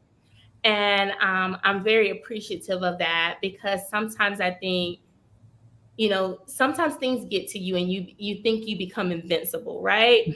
And so, my mom and my dad always remind me of, where my inner strength comes from, and it's not me, And then I would have to say my husband, he's definitely a role model to me. He's always looking at things in a different way. A lot of times as a woman, I kind of lead with my feelings in certain instances, and he's always that backbone that I need to fall back on when I'm not really acting the way that I need to act or making the judgment calls that I need to make in certain situations. I don't want to say acting the way that I'm supposed to act, but making the calls that I need to make. Sometimes I make calls and I have my emotions involved, and I need to make sure that I step away from that.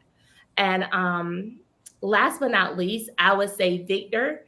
I have been coaching with Victor for the last couple months and just trying to get myself out there and really, really, really focus on drawing an audience and really focusing on making sure that I'm giving people what they need, but I'm passionate about it and that I'm doing it in a professional way.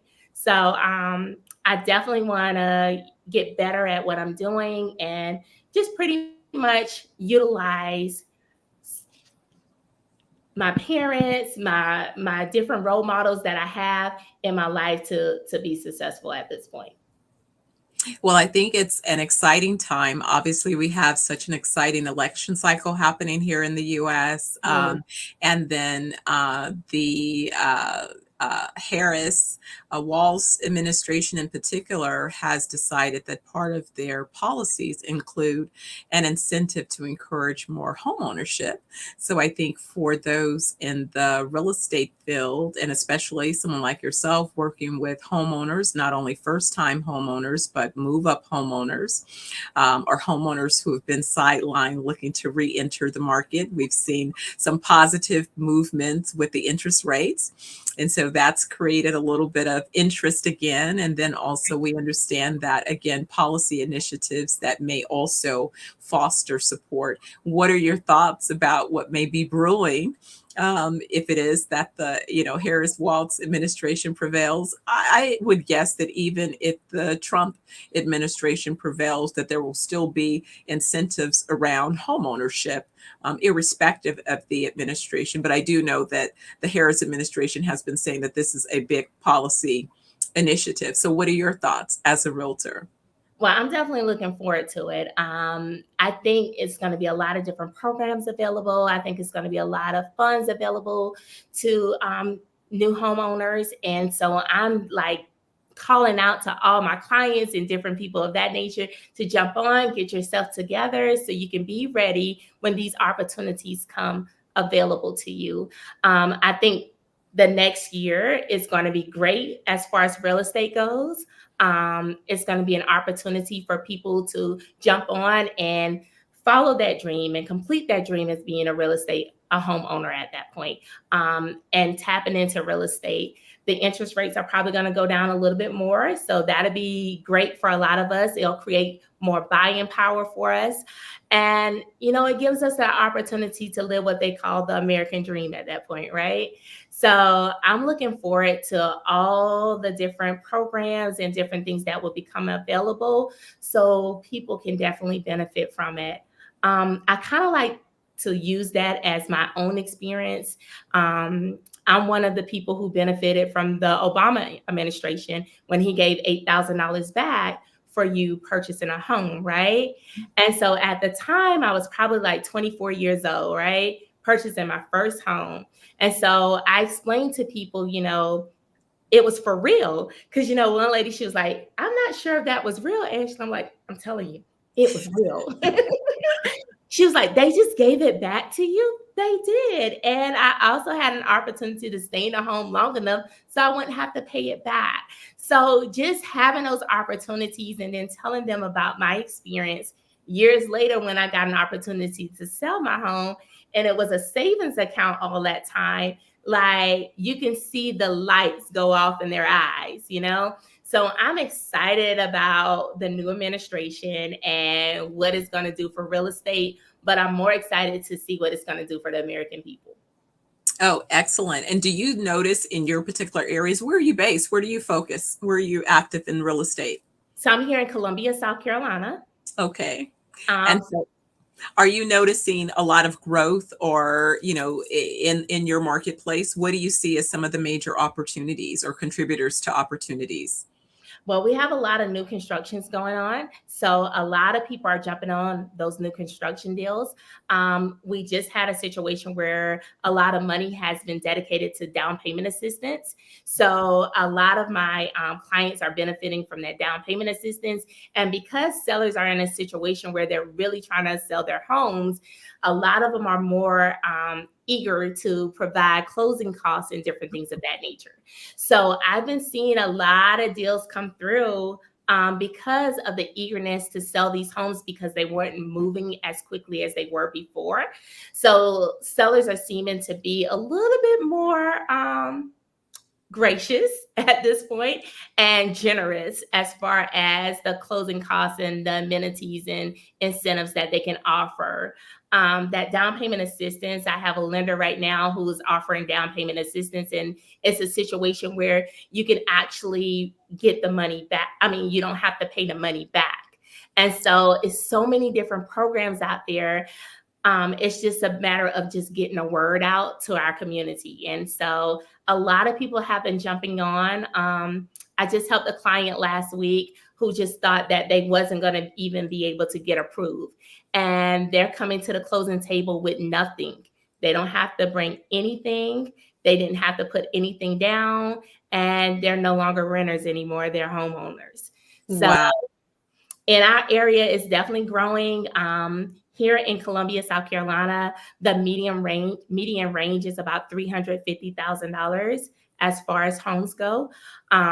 So that's a decent price, and it's a very nice home at that point as well. So, you know, due to the demographics and the area that we're in, that plays a part in the actual pricing of the homes. But, you know, we have big lots here. We have, you know, our cost of living is not as high here in South Carolina. So it's actually a really great place for people to retire and different things of that nature.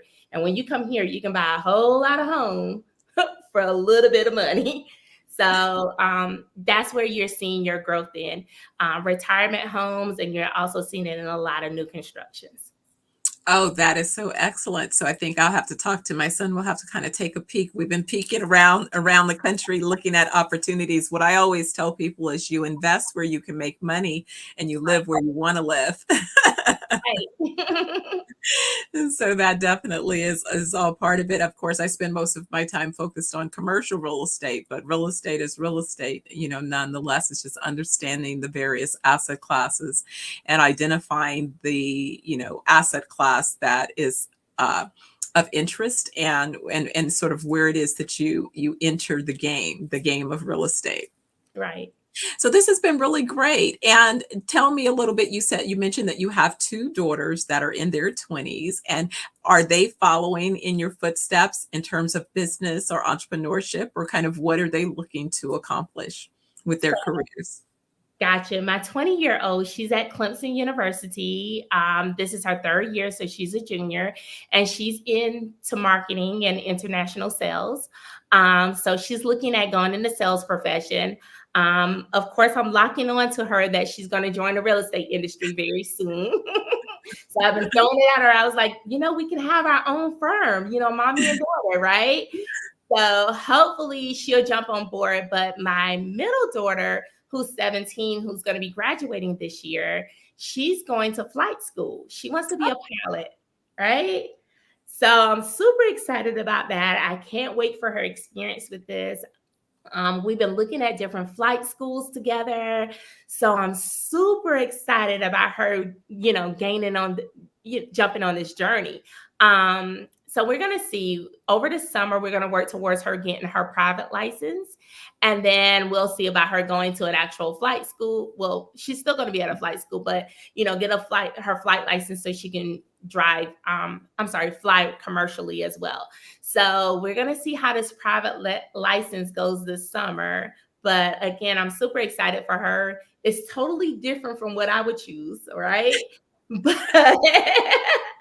But you know, somebody has to be the first, right? And Absolutely. And I want them to do that. I don't always want them to follow in my footsteps. I want them to create the next best thing too, you know? Mm-hmm. And I think sometimes, you know, when I went to school, everyone was like, college is the way to go, right? And, you know, if you go to college, you're going to have a great job. And yeah, you're absolutely right. You can get really, really great jobs going to college, but there's so many other avenues that you can experience as well.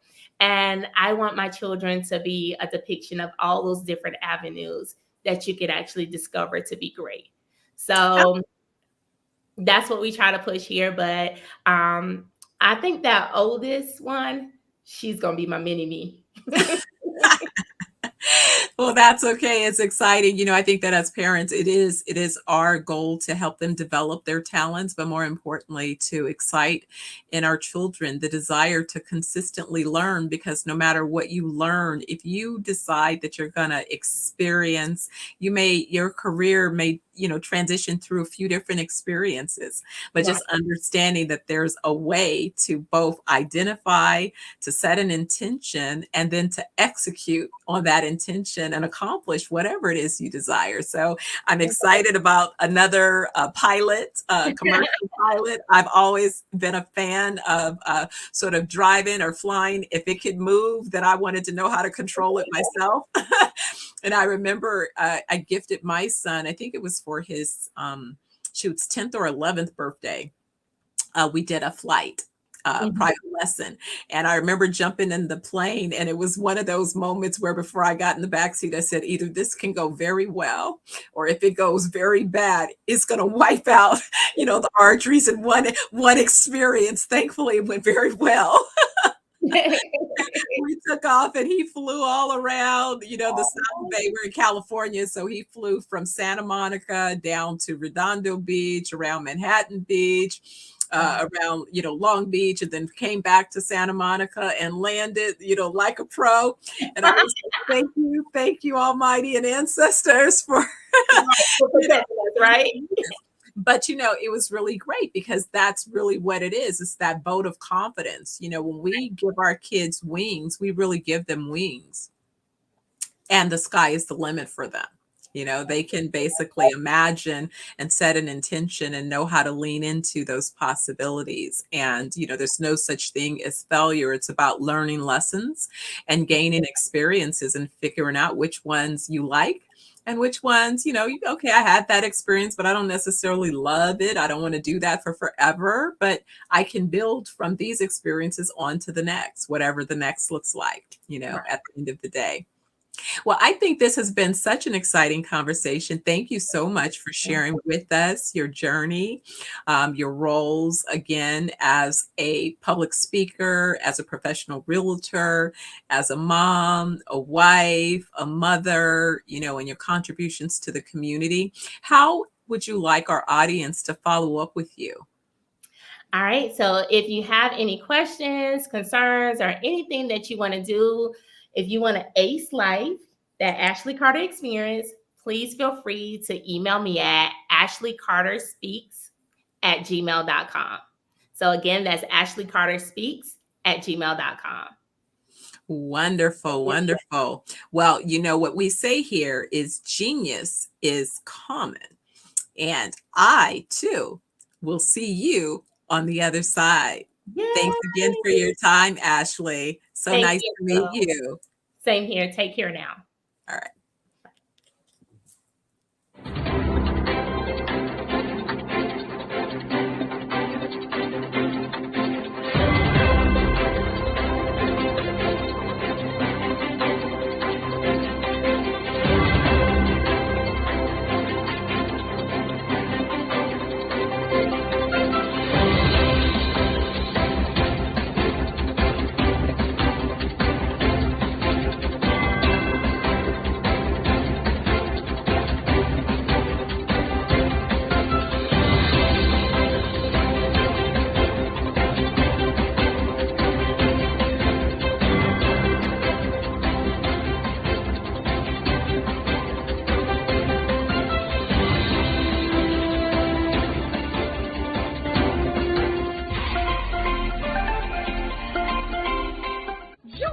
Dr. Eric Kelly III and a host of phenomenal speakers from all around the globe for this 7-day virtual event that you don't want to miss.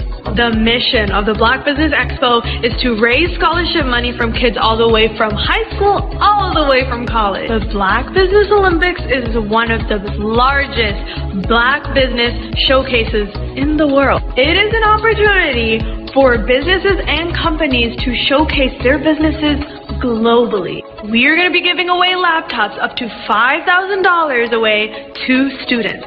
Again, I'm Olivia Appleberry, the founder of 2 Cents Finance and one of the speakers for the expo. I am so excited to see you there. For more info, go to www.blackbusinessexpousa.com or call 919-308-9090 and hope to see you there.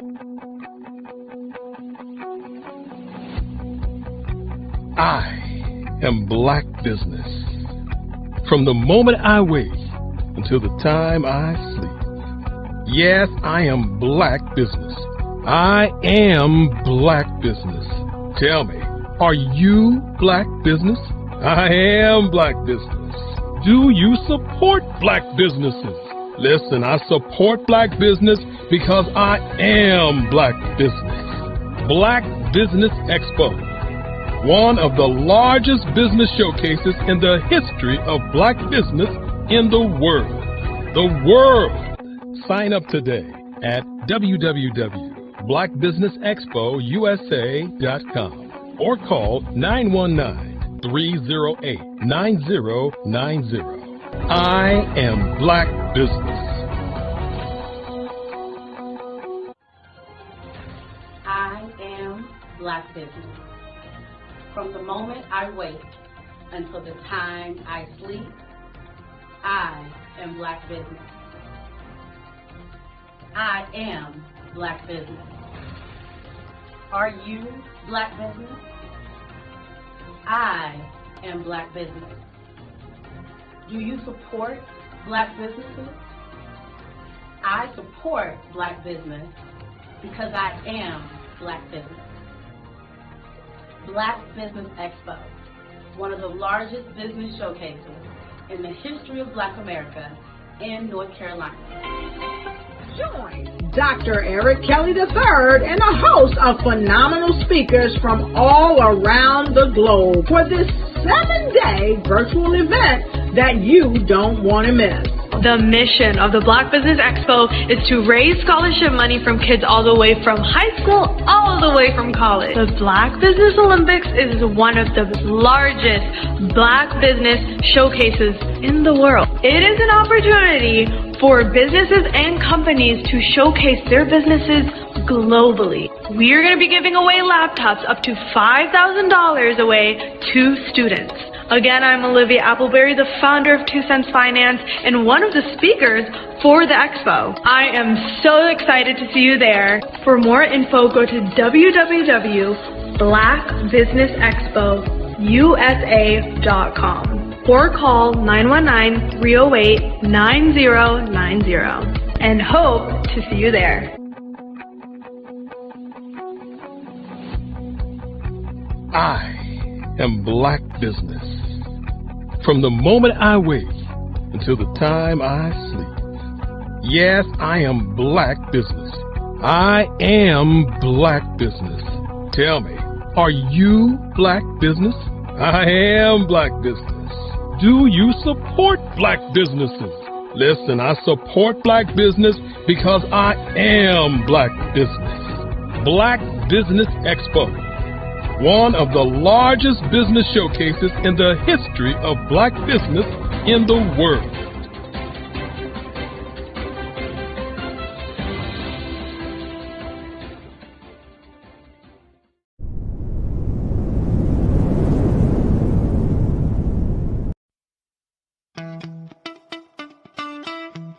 How many times have you been asked to help someone you didn't even know, a student, a business entrepreneur?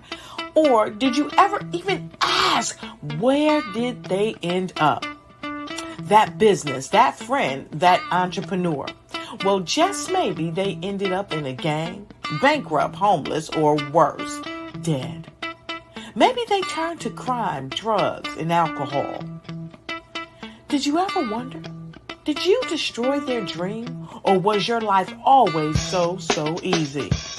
At the Black Business Olympics, we started a movement to help students complete. Give them hope and foster success.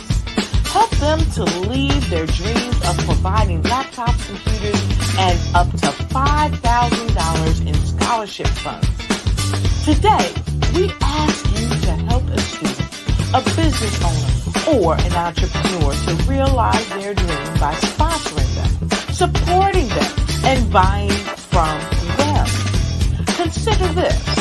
With $1.6 trillion in our Black community, we only ask for a small donation for our students, our businesses, and our entrepreneurs. And you can change a life today. So I ask you, what are you going to do? Sit on the sideline and watch our students in high school be losers, miss out on their dream from lack of resources? Or are you going to donate to the movement and change their future and yours as well? Give us a call today at 919-308-9090. Change their life by investing with action to the Black Business Olympic Fund. the Black Business Olympics, one of the largest business showcases of Black business in the history of the world.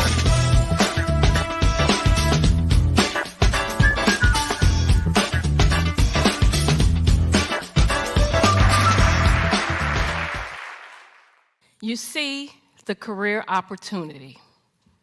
You feel it's yours. After all, you're well qualified, but you don't apply. You feel stuck and can't move forward in your career. I've learned as a 10-year career strategist, we must learn how to show up. To show up, we will rise up. We have an amazing resource on this planet, a resource with tremendous potential. That resource is us, women. Far too many of us, when we want to rise up and advance in our careers, we hit an invisible barrier. It's called the glass ceiling. And when we do make it through the glass ceiling, chances are we're more closely scrutinized than men. As women, we face more barriers to promotions in many organizations. However, I've discovered the biggest barrier, believe it or not, is ourselves. As women, we often hold ourselves back.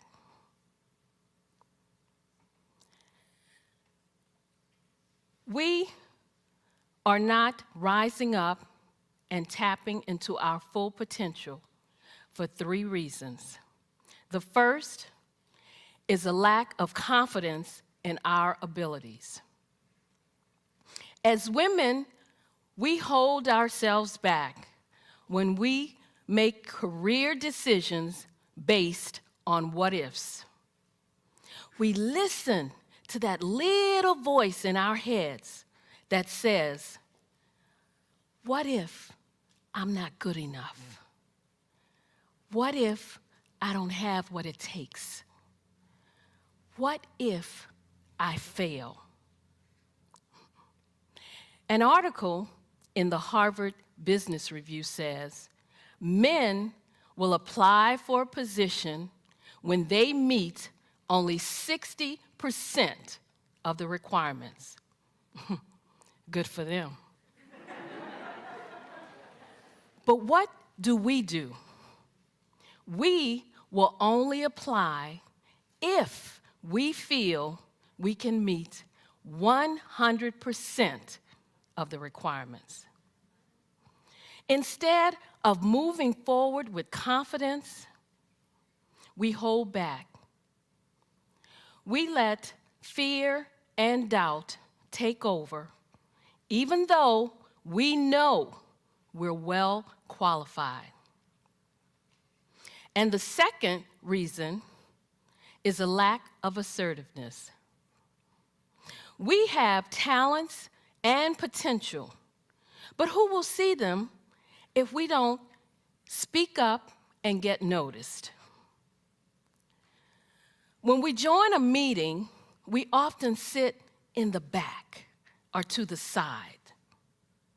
When we could assert ourselves, we don't. We shrink back. We let others interrupt us or say nothing when other people take our ideas.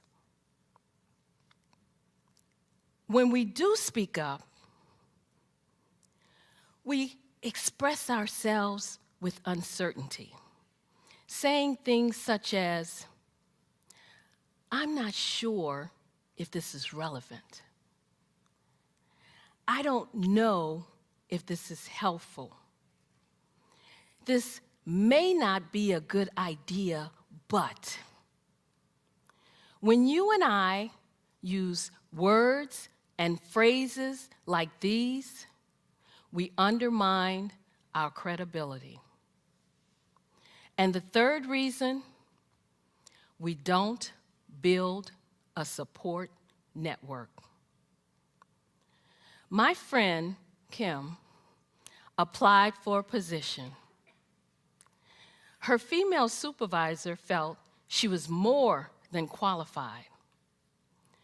But the supervisor would not give Kim a recommendation.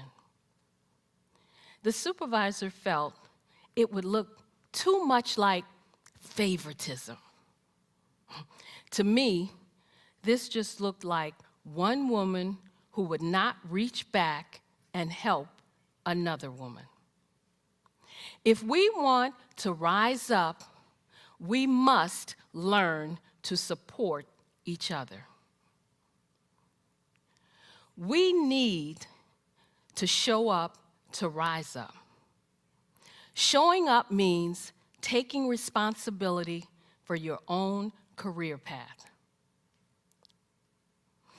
It was 2005, and I had a comfortable job as an analyst working for the US government, but I wanted more. A supervisor's position opened up, and I submitted my application. I tried to find out as much as I could about who was applying, what were my chances. I discovered that 2 men were applying for the same position. I also discovered that neither of these men had the qualifications that I had. But I was optimistic because one of the women on the interview panel told me that she would support me. So I walked into that interview room well prepared. I answered all their questions. I aced that interview. 3 days later, I was told I wasn't selected.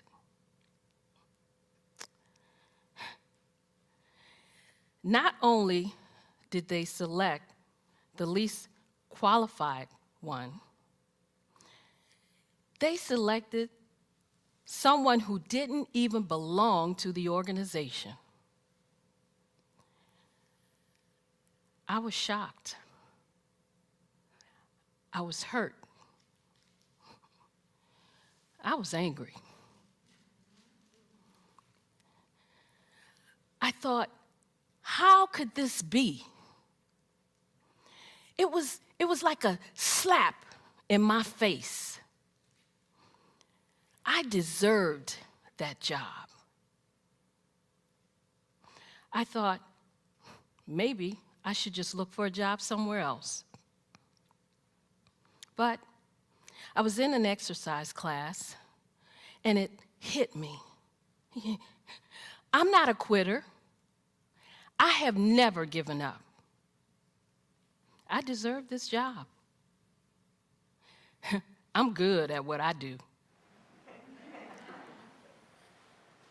At that moment, I realized that if I wanted to rise up, I needed to show up.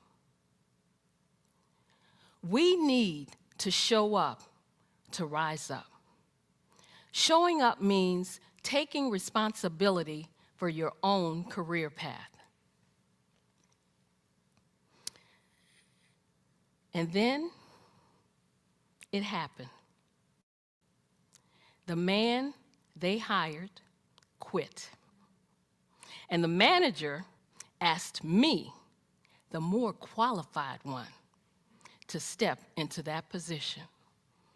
I did. I showed up and I rose up in my career.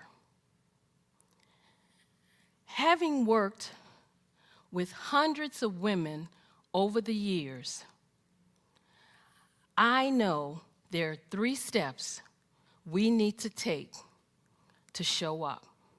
The first is to build confidence. The second is to be assertive. The third is to build a support network. When we follow this 3-step process, we will show up to rise up. When we rise up and tap into our full potential, as women, you and I will contribute more to our organizations, more to our families, and more to our communities. When we show up to rise up, everyone wins.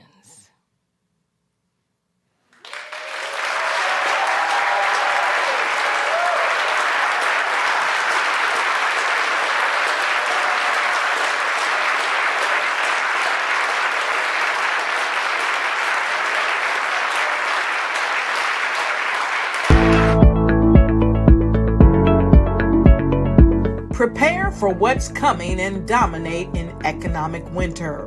Stand strong and thrive by showcasing your great products and services globally through the Black Business Network and Black Business Olympics. The Black Business Network has showcased over 2,000 companies with over $7 billion in sales each year.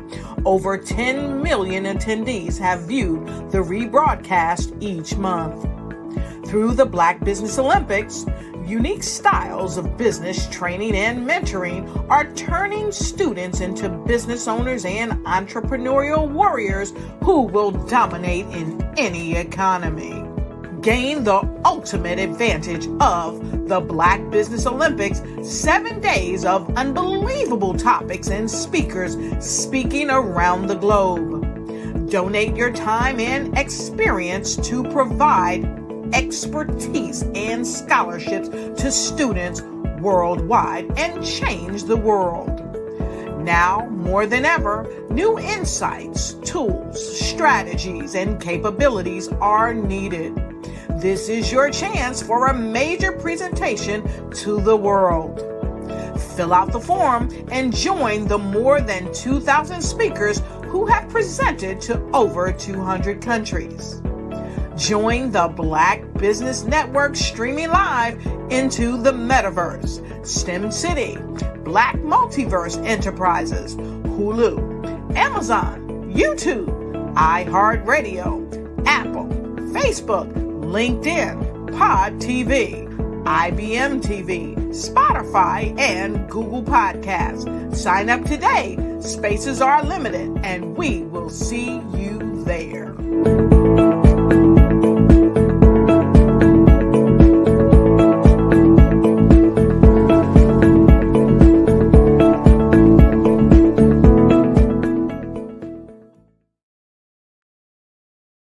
Artist to me is a creative expression of something from nothing.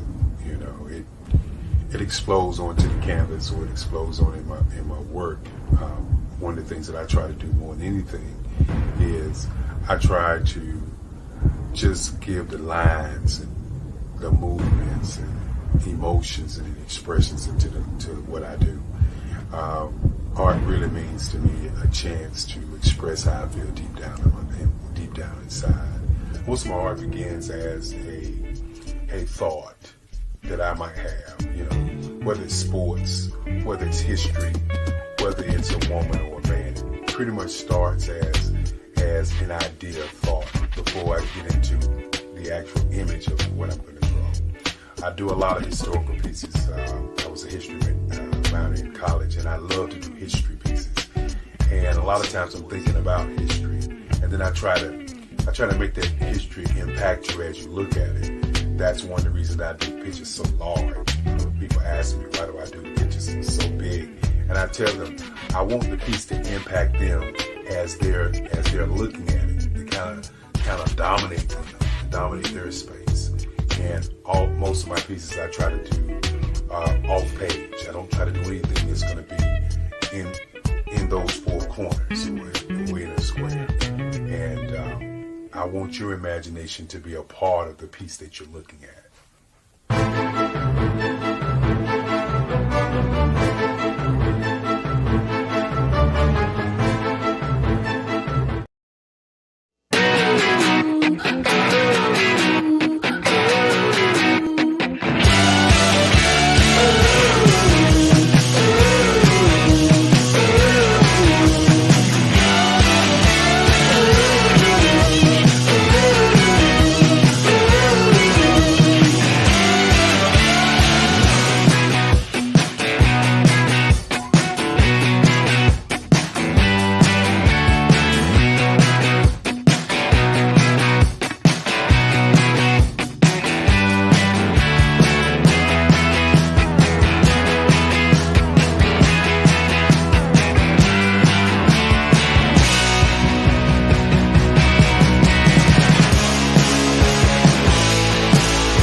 Five-Star BDM, Brand Development Masters, is a professional consulting and advisory group keenly focused on business development services for the small to mid-sized business and entrepreneurs.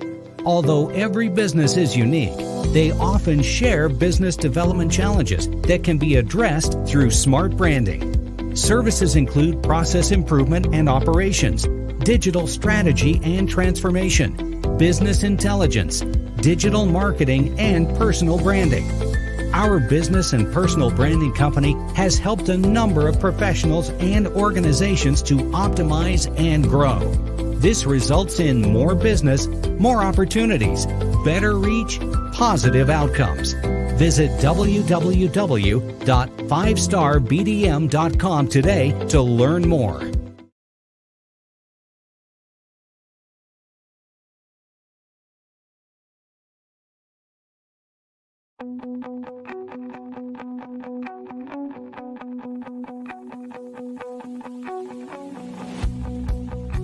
I am Black business. From the moment I wake until the time I sleep. Yes, I am Black business. I am Black business. Tell me, are you Black business? I am Black business. Do you support Black businesses? Listen, I support Black business because I am Black business. Black Business Expo, one of the largest business showcases in the history of Black business in the world. The world! Sign up today at www.blackbusinessexpousa.com or call 919-308-9090. I am Black business.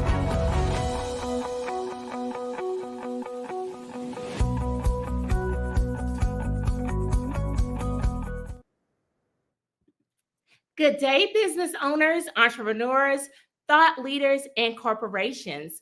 Welcome to the Black Business Network. My name is Ashley Carter. I'm your business moderator for this session of the Black Business Network. The Black Business Network is a 24-hour good business network showcasing Black businesses, business owners, entrepreneurs, and thought leaders worldwide. We have speakers from North Carolina, London, Singapore, Africa, Japan, and cities all over the United States. The Black Business Network is a global community sharing its business knowledge to empower, inspire, and educate businesses about business. Day business owners, entrepreneurs, thought leaders, and corporations, welcome to the Black Business Network. My name is Ashley Carter. I'm your business moderator for this session of the Black Business Network. The Black Business Network is a 24-hour good business network showcasing Black businesses, business owners, entrepreneurs, and thought leaders worldwide. Our next speaker is Sydney Warnsby. Cindy is an experienced business executive with over 30 years of demonstrated success in developing and implementing strategic solutions that integrate all functions of the business for solving complex and high impact situations. He has proven results in leading and coaching teams for business startups, business turnarounds, and transformations, new product development, and implementation of Six Sigma and total quality management techniques. The diversity of his career roles and experiences put him in a truly unique position to be able to identify, understand, and resolve business issues from every perspective. Hello. How are you? Sydney, tell us about the name of your business. Well, Why? my business is name is Juertis a Decus, which is Latin for excellence and distinction. So I named each of my businesses I've named in some way to honor my parents.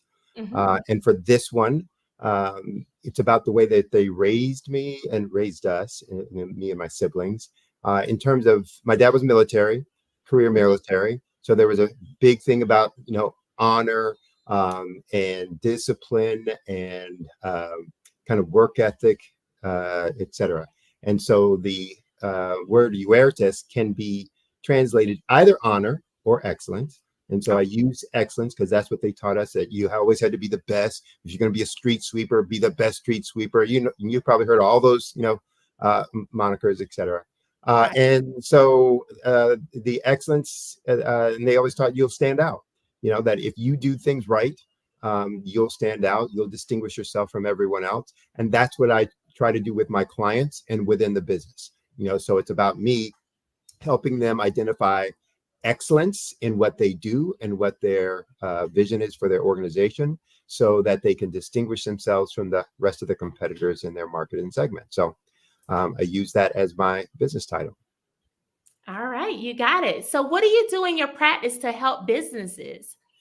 So I call myself a business growth imagineer, which basically means this. I help founders and CEOs, business presidents, heads, etc., to implement the processes and systems that generate reliable, dependable growth, using the concept of small change to big things.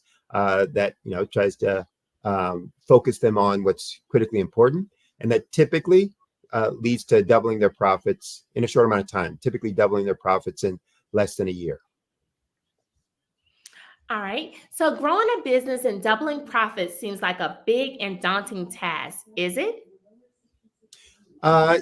It's not as hard as it sounds, because typically what we do when we're managing our businesses is we kind of deal with what's right in front of us. And so we get that tunnel vision, head down, nose to the grindstone kind of behavior.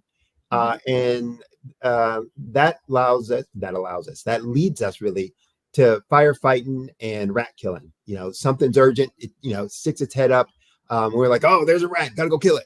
Oh, there's a fire, gotta go put it out. And so we lose sight of where we're really trying to go or what our vision truly is, and therefore we're not doing the right things. And so there's a whole concept of, are you doing the right things or simply focusing on doing things right? And if you're really going to grow and transform your business, you got to do both. You got to do the right things, and then you got to do them right. But if you're doing things the right way, but they're the wrong things, you're not going to be making any progress. And so doubling profits is really not as hard if you stay focused on where do you want to go first and foremost, where do you want to be? And then second, what are the things that are going to drive me to be able to achieve that? And let's stay focused on those things and spend our time and manage, the processes that are going to drive those kind of results. So. I got you. Now, one thing I know is that you talk about using the concept of small change to big things. Right. What does that mean? And how did you come up with this concept to use with business owners? And why do you think is the best approach? Okay. Well, let me start with the first one. What do I mean by it? So small change to big things. My undergrad was engineering. And then I went back and got an MBA in HR and operations. And so from an engineering technical perspective, and when you're working in operations, especially in manufacturing, which was my first growth, I did a lot of work in statistical process control, quality assurance, techniques, Six Sigma, et cetera, et cetera, et cetera. And one of the things, one of the techniques that you used is a technique called experimental design. And experimental design is used in really with a lot of research scientists when they're going to design experiments to try and determine what's really critical in terms of this system or this process that's going to drive the outcomes that I want. What are the key variables, and then what is the correlation of those key variables, to success? And so it helps you to synthesize down to here are the things that are going to make that outcome happen. The other concept is continuous improvement, which really focuses on this systemic, cyclical approach to I'm going to identify what's what the gap is between where I want to go and where I am, and put a plan together for how to achieve that, implement that plan, and keep verifying where I am and keep that iterative cycle going. So this concept of small change to big things, I combined those two concepts into the approach that I used when I was working corporate to say, okay, first and foremost, I need to understand what's key and core about whatever business I'm running, and then what are the changes in process, systems, behaviors I can make that are going to drive that change. One of the things I did with that, because of the diversity of my industry experiences, I started discovering that every business was the same. Where you're going to get your growth only comes from 5 areas. And so, and that's just true for any business, any industry, any phase or stage of their development, no matter how long they've been in business, and no matter what geography they're working in. So if you're a business, for profit or not for profit, you only get growth from these 5 areas. And the 5 areas are getting more leads. So how do you identify the people who might be interested in what you do and need what it is that you do? Converting those leads to actually paying customers, deepening the relationship of each of those customers through a process of more transactions, and then identifying value proposition. So how can I improve and increase my value proposition so that I can garner a higher price? And the last but not least is, driving down expenses so I can really deliver more of those revenues to the bottom line or profits. So all growth from all companies come from those 5 areas. And so I discovered that in, all of my, work in all of the industries I was, working in. And then what I used was that concept of continuous improvement, just to say, okay, if that's where all growth comes from, then what are the processes, what are the specific tactics and strategies in each one of those areas? And so I use the combination of those two things then to help business owners identify for within their business, what are those key strategies?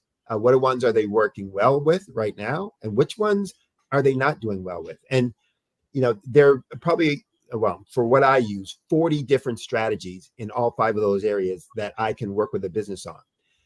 The first year, I usually keep that down to about 12, because otherwise you get overwhelmed. There's too much and there are some things that a business will be doing well in, some things they won't. Right. And so I help them identify, here are the things that you're doing well. Here's some improvements that we can make in that. But here are some things that you're not doing at all, or you're doing poorly. And we need to make some adjustments to that, et cetera, et cetera. But the key piece is, even with small changes in each of those key areas, I'm talking about a 1 or 2% improvement in each of those areas, because they're all linked and interrelated. You can have transformational change, within a business. So I have on my website a simulator, a business simulator, that you can look at your actual revenues, your actual profit margins, and then identify within either the 12 or the 40 categories, what happens to my revenue, what happens to my profit if I make a 1% improvement, a 2% improvement, a 10% improvement.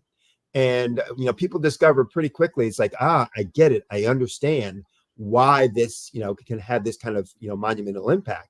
Then all I'm doing is working with them to say, okay, what are the things that you're not doing right now in this category, in this strategy, strategic area? And let's start putting those things in place. Typically, you're going to get more than a 1 or 2% improvement. But what I want them to understand is we don't have to hit a home run. We Right. don't have to get everything. All we have to do is, make these small incremental, and we'll come back and we'll do another iterative cycle, and we'll make some more improvements as we go along. But we're going to have transformative growth with just that. And that's the key piece from there. Gotcha. So that attention to detail and that engineer design process plays a big part on how small change to big things come into place that you're Abs- emphasizing. Absolutely. And the other piece, to this, Ashley, is that I want business owners to understand that they are empowered without anything else, that they are sufficient as they are. They're enough to make this stuff happen. Because when I start working with most businesses, and I ask them, where are you right now? What are your big opportunities, obstacles, what do you feel that you need to, do to get to where you want to be? I started hearing things around, the things they don't have and the things they're waiting for. I need to get more cash, loans, capital, et cetera, so that I can do the next thing. So I can do more marketing. If I just did more marketing, then, if I could buy more Facebook click ads or Google ads, then I'd have all the business I want. I'm good. Let's go. But I don't have enough money, so I need to get a loan and I can't get a loan. Or I need to buy this equipment. If I just had this equipment, then I could do the X, Y, and Z, and then I'd be off to the races and da-da-da. But I don't have that equipment, so I'm waiting until I can improve my profits so I can buy that equipment. Well, that's never going to happen. And so what I want them to see when we're talking about changing process, procedures, and behaviors, that those things cost no money. It's about what you're going to do to change and what you're going to do to have your team change if you have a team. And so it helps them to feel empowered that says, I can do this, boom, and get the results that I want. Because I'm, doing this on process and behavior and procedure changes, I can implement them like that. I don't have to wait for anything. I don't have to wait for a loan to get approved. I don't wait for my profits to get better somehow miraculously. I don't have to wait for a piece of equipment to come in. I can do that today. And when I can implement something quickly, I can start seeing results quickly. And when I start seeing results quickly, then I can start having impact, over in my entire business at that point. So that's a big piece around this. So when I'm working with my clients, I tell them, look, we're going to make these changes and improvements, but I'm not going to tell you at any one point to spend more money than what you're doing now. I'm not going to ask you to buy something more, spend more. We're going to talk about the process changes that we can make, et cetera, to make this stuff happen. So you basically talked about the mindset in these process changes and the little things that they can do to make a big change. So does all of these ideas about growth relate to all businesses in all industries? Yes. Again, every business segment, every industry, every phase. So I don't care whether you're a startup, don't have a dollar or a dime of revenue, or whether you've been in business for 30, 40 years. I don't care what geography you're in, that you can be in a small podunk town. You can be, in the biggest city, in the world. You can be in any continent. You can, so it doesn't matter. Business is business. The business of business is the same everywhere. And therefore, these 5 growth areas are the same for all businesses. And so these strategies work across the board. Right now, I'm working with a beverage manufacturer out on the West Coast. I'm working with 2 different tutoring companies that have tutoring businesses in very different segments. I'm dealing with a farmer who's starting up a farm, dealing with a couple of small manufacturers, a couple of restaurants. I mean, so again, the diversity of my clients is quite wide and varied, and the issues are going to, or the solutions are going to work the same no matter what. And when I was in corporate life, so for my corporate background, I worked for a lot of Fortune 50 companies, International Paper, Mead Paper Corporation, Eastman Kodak, which was, photographic films, copiers, copy, consumables, et cetera. I worked with PepsiCo, Citigroup, JP Morgan Chase. So even there, with that diversity of businesses and industries that I was working with, using these same concepts. And those were, again, Fortune 50 companies. I went off on my own and did it for my own business that I had as an entrepreneur, but then all for these other businesses as well. So it really, it's about understanding how it works and then start putting those things into place for yourself. And again, they're fairly straightforward and simple once we start, working with them on the conversations about, okay, here's what, attracts, folks to your business. Here's what your industry is. Here's what niche you're working on. Here's what your target market is about. Now let's start, figuring out everything from there. All right. So how can business leaders go about creating a clear, compelling vision for growth and change? Well, probably the best way is first for them to be clear on where they want to go. And that sounds simple and trite, but you'd be amazed at how many business leaders and owners just have the idea that they want to, they're going to be in this segment and they want to be rich and have leisure time, but not really focusing on the details of what does that mean for them. So one of the things I start with them, and they can get bored with it, but it's like, if we don't do this, you're really going to get off track later on. But I start with them with tell me specifically about where you want to be. And I have two techniques that I use. Sometimes I use them both, sometimes I use one, but one is the five senses. So tell me about 10 years from now where you want to be, and use all of your senses to describe it. What does it sound like? What does it look like? What does it smell like? And if there's a taste to it, what does it taste like? What does it feel like? I want you to go through all of those things, because if you can start getting to that, then you're really understanding, you're there, you're putting yourself in that moment to say, in the future, here's what I want to, and I hear the, if you're a manufacturer, I hear 15 machines going at the time. I hear the phones ringing in all my office. I hear, people running down. I hear this, but I also see, I smell, it's all that stuff. So now it becomes clear to them, like, that's what I want. And if they can't do that, they start understanding. It's like, I really don't know. Right. Okay, well, then let's get there. Another technique I use is, describe your day. It's, 10 years from now, it's 15 years from now. Describe your day. And they go, oh, okay, well, I come into that. No. Talk about from the time you woke up. Okay, well, I got up. No. Tell me how you woke up. Did your alarm clock go off? Did you just wake up on your own? Right. What time did you wake up? You start going through that, and then you start getting an idea as an individual then, what kind of day am I having?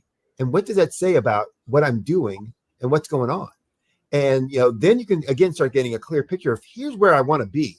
Here's what I want to be going on. Now, let me figure out how to build that, how to make that picture now a reality. So once you've done that, then you start working on the business piece and saying, okay, if that's where I want the business to be, then it's just deconstructing. Okay, let's, what's the step right before that? What's the step right before that? Until you get back to today. And then you say, then these are the things that we need to do. Here are the milestones. And now let's start moving forward. Gotcha. Well, you're absolutely right. That mindset plays a big part of your everyday routine and your growth for your business. So tell us some stories and examples of change management projects that have gone right and change management projects that have gone wrong. Like, what were the key differences between them? Oh, well, the key differences, I'll tell you, well, I'll save that for the last. I'll talk about ones that went well. And you know what? I'm going to use myself. Okay. So I'm not going to use any of my clients, because that wouldn't be fair. They're not here to, to defend themselves. Right? That's right. So I'll use myself. Boom, boom, boom, boom. One that went poorly. And by poorly, yes, it started off well, but it kind of stalled. And to protect the innocent, I won't give names and a lot of detail, but I had a business that I was supposed to be managing, leading, works on, taking over this operation organization. That was a transformation. It was a change in business transformation. They were not performing well. And I was coming in to turn that around. And did my normal thing of looking at all the reports beforehand, the financials, identifying what the issues were before I ever stepped foot in. Kind of knew what the issues were going to be, yada yada yada. But when I got in there, started making those changes, and poof, first 2 years, just like clockwork, just like I planned, here we are off to the races, etc. But it stalled because I never got my group of loyal lieutenants in place. And one of the things I talk about in change management is you have to build a team of loyal lieutenants who demonstrate and illustrate the values that you want from the organization, have core skills and competencies in areas that you're going to need for the business to move forward, and can role model those kinds of values and those kinds of skills to the rest of the organization, who are committed and aligned with what you're trying to do and where you want to go and how you want to do it, and that you trust implicitly and that they trust you implicitly. Well, there's where it started falling apart, because I had folks, in those roles, but I could never find a complete team that, one was completely aligned with what I wanted to do. I always had to keep, kind of overseeing them and staying close hand, and the logistics of the business, because it was over several regions within the country, was difficult, in terms of being, present, in the time frames that I felt I needed to do to really have it continue on. So I was able to, in that first 2 years, take it from being not profitable for the last 8 years, and actually for all the time that I had reports to show, it had never been profitable, to being profitable at the end of the first year, and actually showing growth for the first time since that group had been formed. But it stalled at that point. And, I looked back on it and said, it's really around having that leadership team who could have now taken it to the next level, based on some things that we needed to do. One that went extremely well, a similar situation where I was asked to turn around a business, did the same kind of assessment. When I took over this operation, it was within the organization I was in, ranked 134th out of 138. So out of 138 business units in this, mine ranked 134th. And they said, here you go, Sydney, do something with this, right? And I love those kind of challenges, etc. And at the same time, it was poised to grow and forecasted to grow, from about 10 units to almost 40 units. Well, actually, it was poised to grow to about 25. I ultimately took it to 40 units. So it's both a turnaround and a growth at the same time, with a pretty poorly performing team, but came in and did the same kind of stuff. Okay, here are the structural things that we need to do. That's going to grow. That's going to get cost and controls. That needs to get more accountability within the team. Pulled my loyal lieutenants together. But it had to go outside the organization really to get all of the loyal lieutenants that I really needed, for what I was trying to do. But because I was able to get that team together, we took that from 134th to number 2 within 3 years. Actually, it was less than 3. It was about 2.5 years. So from 134th to number 2 in 2.5 years. All of a sudden now we're not only the changes that we're making, we're getting lauded at national annual meetings. They're sending teams in to look at what we do. They're now changing the entire business or operation, to implement the things that we're doing system wide, and some changes that we had made system wide. My folks are getting promoted and sent out to other markets to kind of implement the same kinds of things, et cetera, et cetera. So that was key to success there. And what was the difference between those two? It was in the loyal lieutenants group. Every other thing, my ideas, my strategies, my approach was all the same, but I didn't have that loyal group of lieutenants that I could then disseminate, responsibilities and delegate responsibilities to, who were really aligned with what I was. So I was then limited to how much and how fast I could get around to them to oversee them. And the one that didn't go as far installed versus the other one, I could simply say, okay, you guys get it. You understand what to do. Here's what we need to do next. Here's the milestone that we want to reach. Make it happen. And they were, committed to making those things happen. So they were a much higher performing team. And therefore, we had the results and successes that we had. And I tell folks when we talk about change management with them, there's these 8 factors that I talk about. And a loyal lieutenant, having that group of loyal lieutenants is going to be indispensable. I hesitated at using the word, but it's indispensable. If you really want to get to where you want to go, you're not going to get there alone. And you're going to stall out at some point if it's all based on you. And so you got to do whatever you can. And the sooner you get that team in place, the more impact that you're going to have and the faster you're going to go along. I agree with you. We all got to be dreaming the same dream in order to get there, right? Yeah. So you're absolutely right about that. Absolutely right about that. And that's phenomenal. Like taking that team from 134 to number 2, like hats off to you, Sydney. Like that's incredible. Yeah. But it's the same things that I'm doing with, and that's the important piece for people to understand. Mm-hmm. If you're using the right, systems and approach, et cetera, that can happen in any business, any industry, in any segment. And I think that plays a big part, what you said, utilizing the same systems. It's not the system that's broken.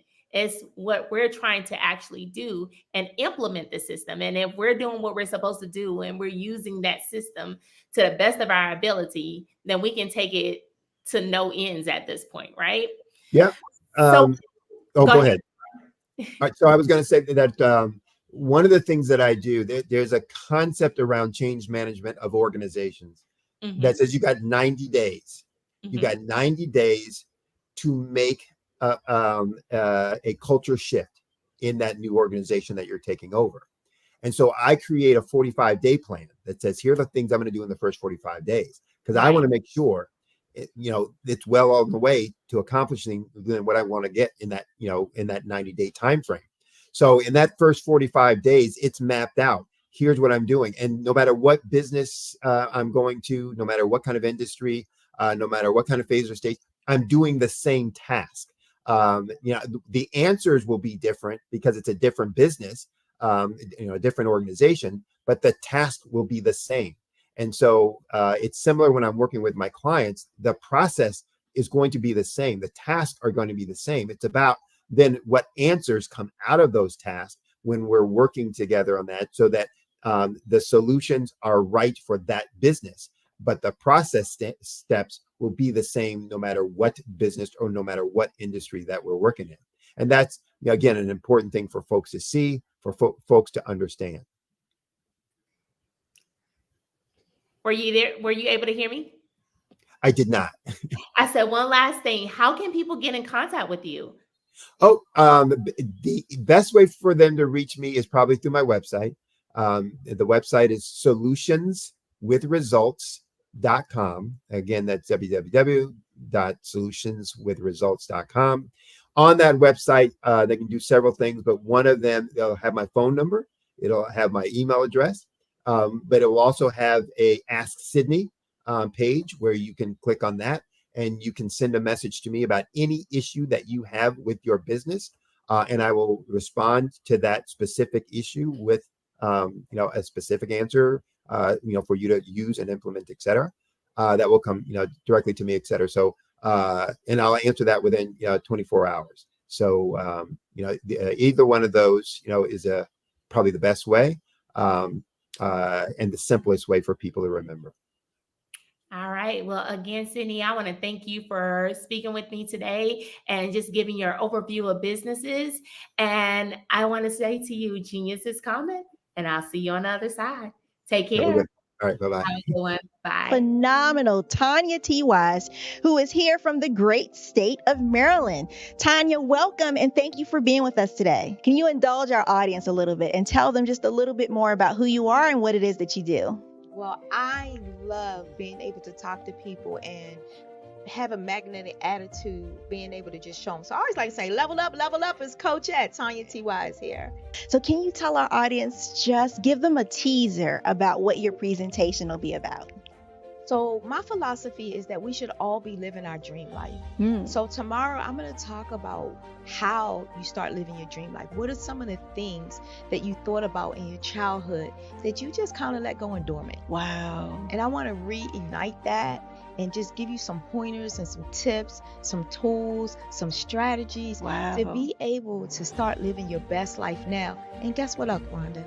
And leave an inheritance for your legacy. Oh my goodness. Okay, I know that's resonating with a lot of people. I've heard that you have a dynamic coaching program. Can you tell us a little bit more about that? Absolutely. So our coaching program help people that have the lack of time, that lack strategies, and lack the confidence to go after their dream life. So we help them implement tools, we help them implement strategies, as well as give them resources so that they can live their best life now and leave that inheritance. Wow. Oh, I love that. I love the leave the inheritance part. Listen, you are dropping some major nuggets, and I know a lot of what you're saying is resonating with a lot of people, but I think we're all curious. How did you even make this transition into the speaking and coaching arena? What's the story behind this? So I started out in finance, and I realized that a lot of people don't necessarily go after their dream life because of the lack of finances or the education behind finances. But it wasn't until I lost my firstborn, my only son, that life changed for me. And where I was going after it all, living the corporate life, hit my 6-figure income and living in my dream house with my dream man, driving my dream car. I nearly lost it all when I lost my son. And so I realized it only takes one financial catastrophe that can change your entire life. That's what made me start All New Beginnings. Because no matter what's going on in life, there's a new beginning. And because of that, we develop a program called Wise Minded. My little slogan is, don't just dream it, let's live it. If they want to connect with you or work with you, what is the best ways for them to be able to do that? Well, for my social media guru, you can connect with me on every single social media platform as Tanya T. Wise. It's designed to help businesses.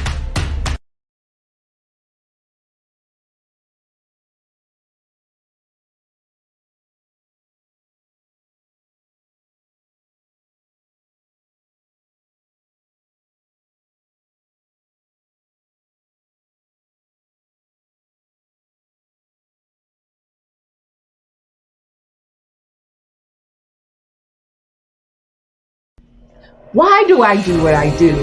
You know, my life coach asked me that a few years ago. And she said, Tony, what's your why? And I told her, and she said, girl, you've already accomplished that. Perhaps you need a new why. Hi, Tony Harris, Amy Hoydu with Say It Said Marketing, one of your students. And just wanted to say thank you, Tony Harris.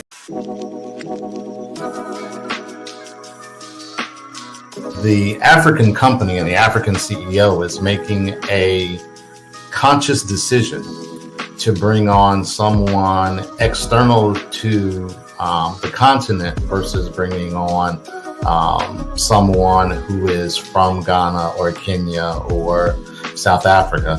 And so the skill sets of the people that we take through our executive leadership training program and ultimately on the placement, obviously have to be extremely high caliber.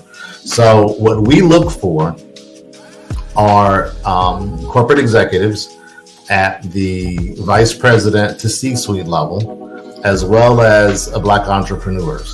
When we look at the Black corporate executives, we're looking for some very specific skill sets, whether that be around supply chain, sales and marketing, engineering, product development. We want our folks to be able to add immediate value to the corporate board, right? And the other thing is, even if they don't necessarily have specific industry experience, they're bringing a diversity of thought.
Dr. Eric Kelly III and a host of phenomenal speakers from all around the globe for this 7-day virtual event that you don't want to miss.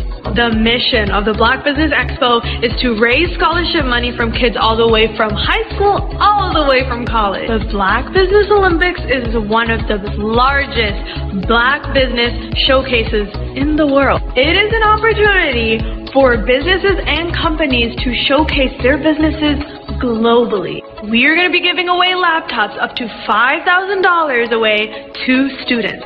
Again, I'm Olivia Appleberry, the founder of 2 Cents Finance and one of the speakers for the expo. I am so excited to see you there. For more info, go to www.blackbusinessexpousa.com or call 919-308-9090 and hope to see you there. I am Black business. From the moment I wake until the time I sleep. Yes, I am Black business. I am Black business. Tell me, are you Black business? I am Black business. Do you support Black businesses? Listen, I support Black business because I am Black business. Black Business Expo, one of the largest business showcases in the history of Black business in the world. The world! Sign up today at www.blackbusinessexpousa.com or call 919-308-9090. I am Black business. I am Black business. From the moment I wake until the time I sleep, I am Black business. I am Black business. Are you Black business? I am Black business. Do you support Black businesses? I support Black business because I am Black business. Black Business Expo, one of the largest business showcases in the history of Black America in North Carolina. Join Dr. Eric Kelly III and a host of phenomenal speakers from all around the globe for this 7-day virtual event that you don't want to miss. The mission of the Black Business Expo is to raise scholarship money from kids all the way from high school all the way from college. The Black Business Olympics is one of the largest Black business showcases in the world. It is an opportunity for businesses and companies to showcase their businesses globally. We are going to be giving away laptops up to $5,000 away to students. Again, I'm Olivia Appleberry, the founder of 2 Cents Finance and one of the speakers for the expo. I am so excited to see you there. For more info, go to www.blackbusinessexpousa.com or call 919-308-9090 and hope to see you there. I am black business. From the moment I wake until the time I sleep. Yes, I am black business. I am black business. Tell me, are you black business? I am black business. Do you support black businesses? Listen, I support black business because I am black business. Black Business Expo, one of the largest business showcases in the history of black business in the world.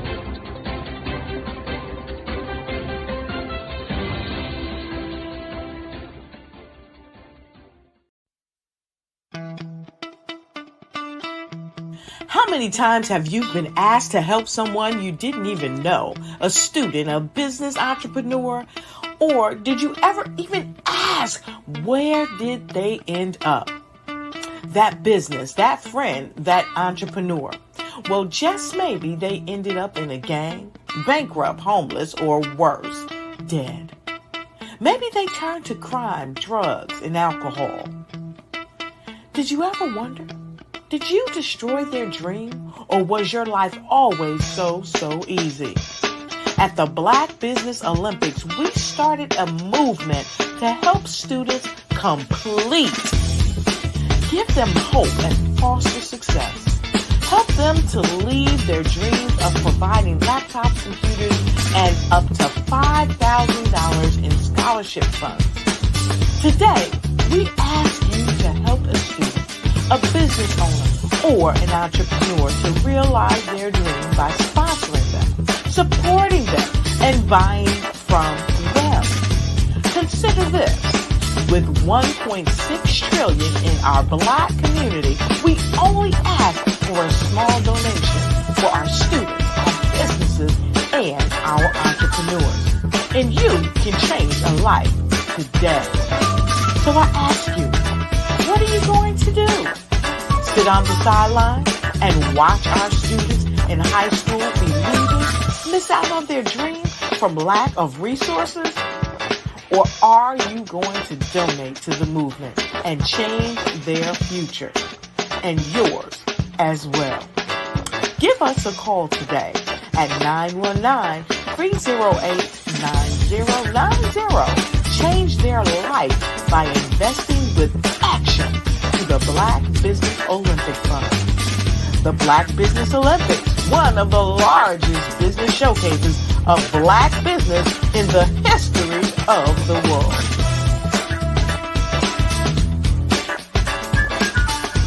Art to me is a creative expression of something from nothing. You know, it explodes onto the canvas, or it explodes on in my work. One of the things that I try to do more than anything is I try to just give the lines and the movements and emotions and expressions into to what I do. Art really means to me a chance to express how I feel deep down inside. Most of my art begins as a thought that I might have, you know, whether it's sports, whether it's history, whether it's a woman or a man. It pretty much starts as an idea of thought before I get into the actual image of what I'm going to draw. I do a lot of historical pieces. I was a history minor in college, and I love to do history pieces. And a lot of times I'm thinking about history, and then I try to make that history impact you as you look at it. That's one of the reasons I do pictures so large. People ask me, why do I do the pictures so big? And I tell them, I want the piece to impact them as they're looking at it, to kind of dominate them, dominate their space. And most of my pieces I try to do off page. I don't try to do anything that's going to be in those four corners or in a square. And I want your imagination to be a part of the piece that you're looking at.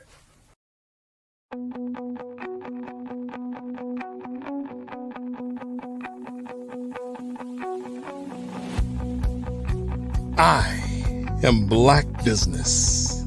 From the moment I wake until the time I sleep.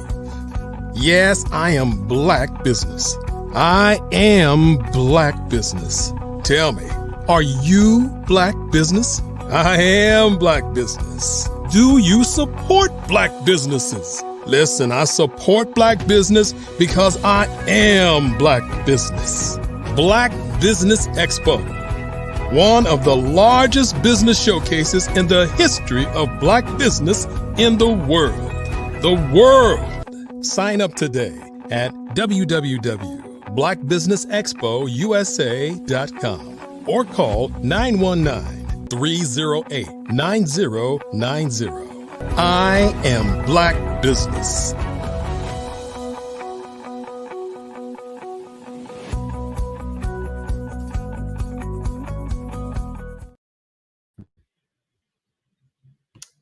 Good day, business owners, entrepreneurs, thought leaders, and corporations. Welcome to the Black Business Network. My name is Sidney Wormsby. I am a business growth Imagineer, and I'm your business moderator for this session of the Black Business Network. The Black Business Network is a 24-hour business network showcasing Black businesses, business owners, entrepreneurs, and thought leaders worldwide. We have speakers from North Carolina, from London, Singapore, Africa, Japan, and cities all over the United States. The Black Business Network is a global community sharing its business knowledge to inspire, to empower, and to educate businesses about business. Today, we have a speaker that is going to be very interesting for you on the topic. Originally coming from Africa. Just lost my contact here. My apologies.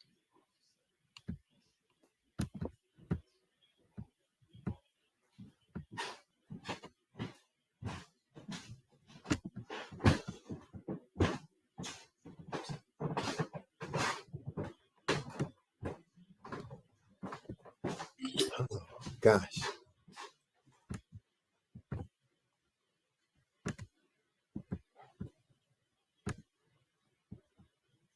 I'm Ramon Ray, founder of Smart Hustle Magazine and smallbiztechnology.com.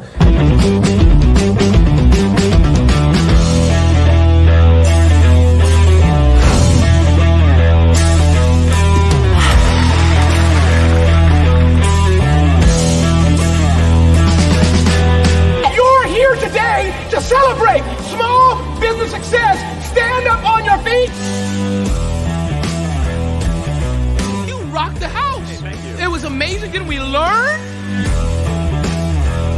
For me, success comes from failure. One thing not to do is shake somebody's hand like this.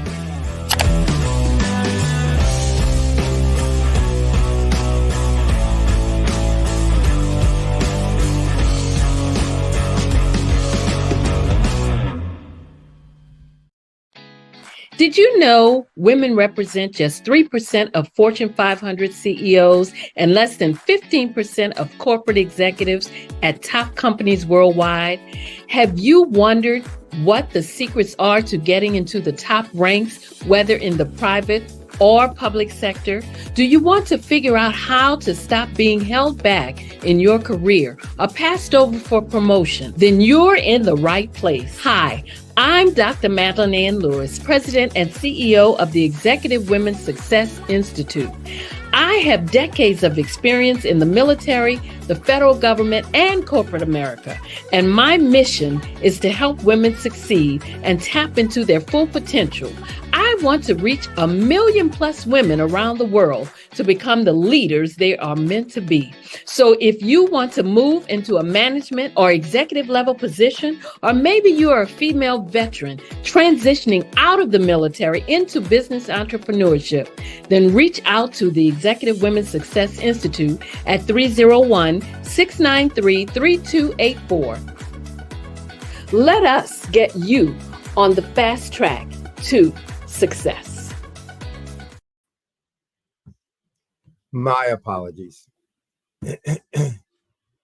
So we're going to welcome to our stage, originally from Nigeria, in the area of Namad, moved to the U.S. in 2000, graduated from Prairie View University with degrees in, why is this moving?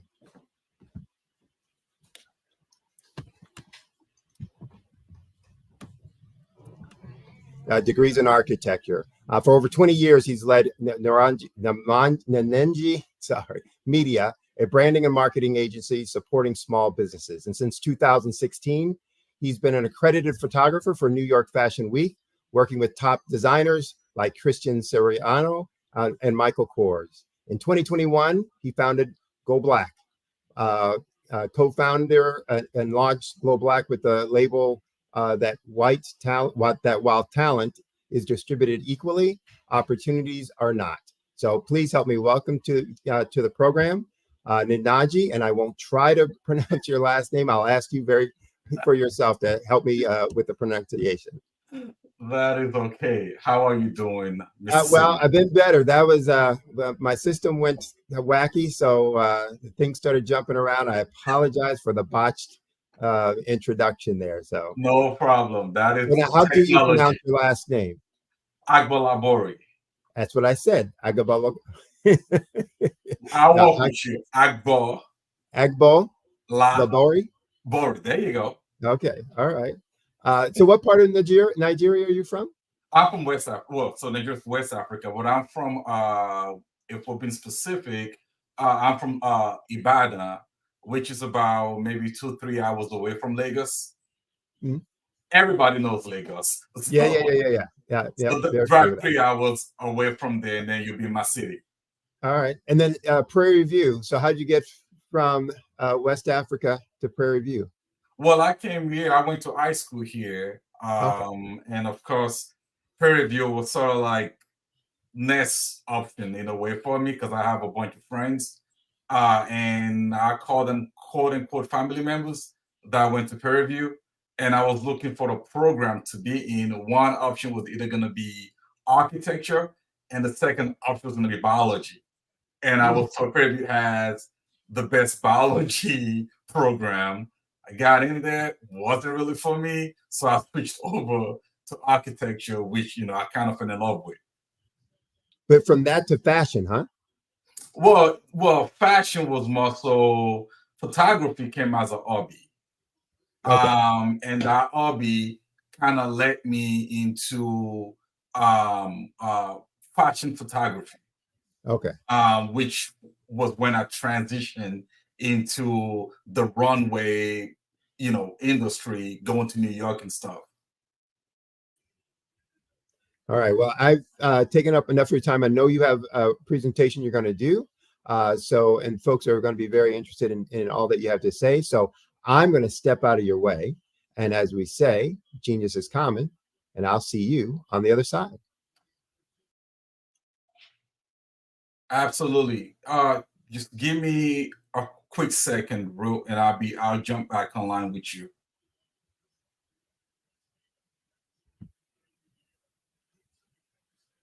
Okay. So while Nananji is getting his thing set up, again, one of the things that are really important about each of our sessions is the diversity of experience that our folks have, that the speakers coming to the program have. And you've heard him even talking about how he navigated from architecture, to fashion industry through his hobby of photography. So, one of the things that's very impressive about so many of the speakers is how many strengths that they have in so many different industries and segments that they use in all of their business activities to help them be successful. So looking forward to hearing the specifics and details from his programming and how he applies that.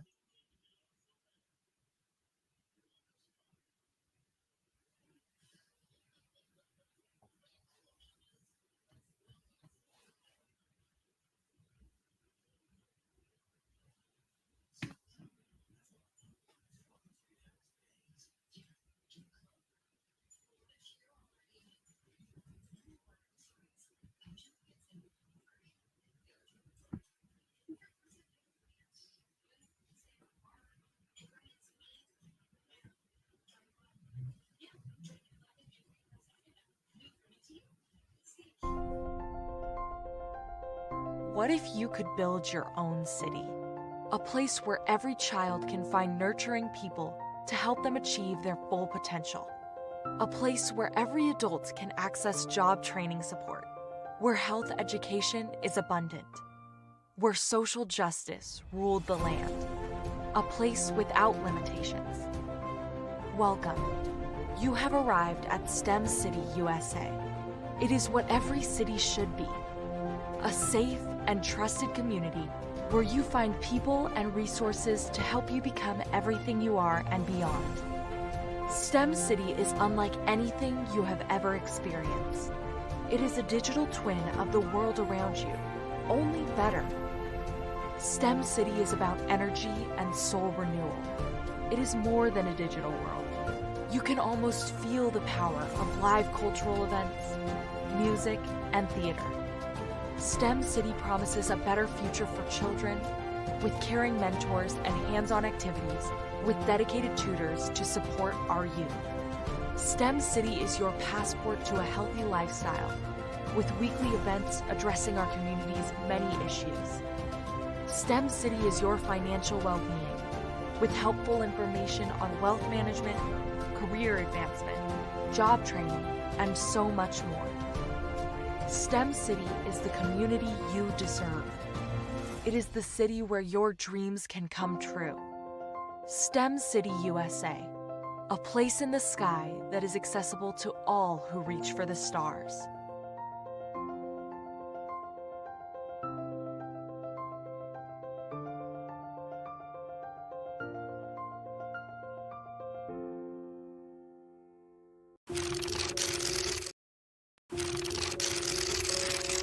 Bravery is not the absence of fear, but the ability to overcome it. We stand for those who defy suppression, who speak out, and those who walk the road less traveled. Everyone deserves to be seen and their voices to be heard. We're sparking a movement, growing a community of creators united by the desire for freedom, choice, equity, and ownership. At Fanbase, it's all for one and one for all. We support each other to guide, promote, and uplift you in a place where you can unapologetically be yourself. A place where your voice, ideas, and creativity are not just welcomed, but celebrated. We are Black founded, minority funded, and supported by a diverse, inclusive, powerful community that believes in the strength of authenticity and individual choice. Regardless of success or background, we welcome you. The marginalized, the underappreciated, the successful, the superstar. We're for all who seek a space to express themselves freely, where they are rewarded for being their authentic, true self. We transcend labels because only we have the right to define ourselves. We are built for the brave, the culture, the creators, and for the future where everyone has a power to shape their own destiny, where all are empowered, voices are amplified, and freedom is embraced. For the first time, you have a chance to own the platform you helped make popular. It's a revolution, a movement in how we connect, create, and share. Everyone is a creator, and everyone has a fan base. Here, you can be you without limits.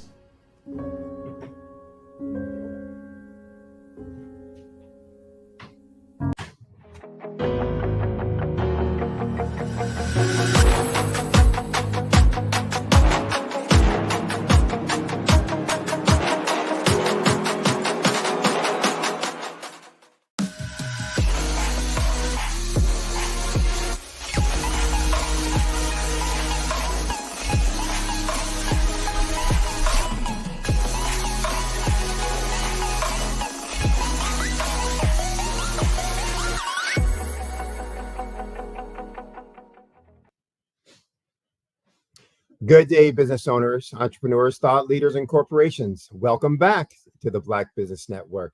Again, my name is Sidney Wormsby. I'm a business growth Imagineer, and I'm your moderator for this session of the Black Business Network. The Black Business Network as you recall, is a 24-hour business network showcasing Black businesses, business owners, entrepreneurs, and thought leaders worldwide. We're going to welcome back Mr. Nanaji, all our little gremlins, technology gremlins on my side. So my apologies for all of that. And we're going to let you, get into your presentation. Absolutely. So really appreciate your patience. Thank you. Thank you for your patience.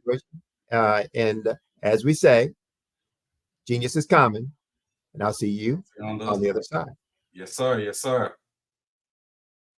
So, hey, everybody, my name is Nanaji, and I am one of the co-founder of Go Black. That's GOBLAQ.com. During the pandemic, we noticed that there is a lot of need for guidance and mentorship and coaching, especially within our community, the Black community. But what I do notice is that a lot of people are starting businesses without any foundation. A lot of kids are in college without any guidance, without any reference. And so my co-founder and I, we were thinking about how can we help? Because personally, we just within ourselves, we struggle with that as well. For example, within my family, I'm the first person to ever major in architecture. My co-founder was the first person in his family to become a programmer, and is doing very, very well. But when we were in college, we didn't have anybody in our family, right, to go back to and ask questions. How do you write this line of codes? How do you prepare for this interview? How do you prepare yourself when you get a job? In my case, it's the same thing. How do you prepare yourself for an architectural interview, right? And so we are relying on our friends. We're relying on the people that we went to school with to give us answer to questions they don't even know how to answer, right? And so we started thinking about how would it feel if our community decide to pay it forward. For example, we have successful Black entrepreneurs that have either become a CPA, that have become a dentist, that have become a medical doctor, or engineers. How would it be possible, or how nice will it be if you could possibly just reach back into the community, right, that you came out of? Think about yourself, for example. You personally have not, probably you're the fourth generation in your family to kind of break that barrier to become where you are now. And now you have kids, but within your family that you were just educating. But we have kids that are also leaving their community to go to college that also need guidance. So we came up with this idea. And for the past year and a half, we've been working on this platform.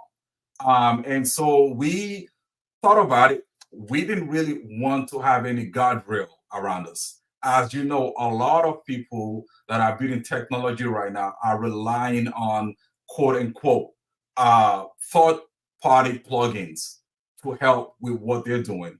My background coming from marketing and branding, and having a co-founder, which I think is it's a very important decision to make for anybody starting business. I'm gonna take it away from myself right now and just walk on and talk and actually speak on why is it important to pick the right co-founder, right? So my co-founder, we met and we talked for about maybe 2-3 months, just vibing as a friend, vibing as people, figuring out what is your interest, what are you passionate about, what is your background like, what made you tick as a person, what makes you upset, what makes you happy, what do you like to do when you are not working on programming at all? If you're not building anything, what are you passionate about? And one thing that I really, really admire, the first thing they said was my family. And that's key to me as well. We'll take a break from anything and we just spend time with our family. And because of that, we started working together, and eventually we came to the decision. I was already working on Go Black, but I needed help. So we had a conversation, we met, and we started building. So back to the company itself now, we didn't want to focus on relying on the third party app to help us with our application. Because what happened is, as you grow as a company, and what we thought about is, as we grow as a company, the topics that we're talking about, the things that we want to do, the community that we're trying to reach, there are some things that we say, and culturally, we understand that. And if we go against the power that be, they can either shut our video platform down or shut our server down and things like that. We didn't want to rely on all these things. So what E and I worked on was, let's build our own video platform from scratch. Luckily, he's done a project like that in college. So we built our own video software.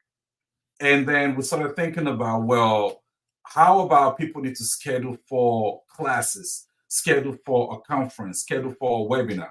How do we do that? And so we decided to build our own calendar platform as well. Now, in this case, everything is being done on the platform. When it comes to scheduling your video, when it comes to actually being on that video, the audio, the video, the green room where you wait before you join a session, all these things are actually hosted by us because we built it.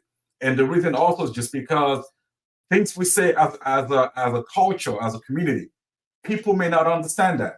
And now keep in mind, we protect all the videos, everything is archived on our platform. But ultimately, the goal and the vision of Go Black is really to just empower us as a community. As Black community, we need to thrive and move forward. We talk about the Black community spend billions of dollars, in merchandise and supporting businesses, right? But we can keep that wealth within the community by just sharing resources with one another. We have a pipeline, we have a goal, we have a milestone. Our goal is to get educators, right, to come into our platform, share information with those that needs the information.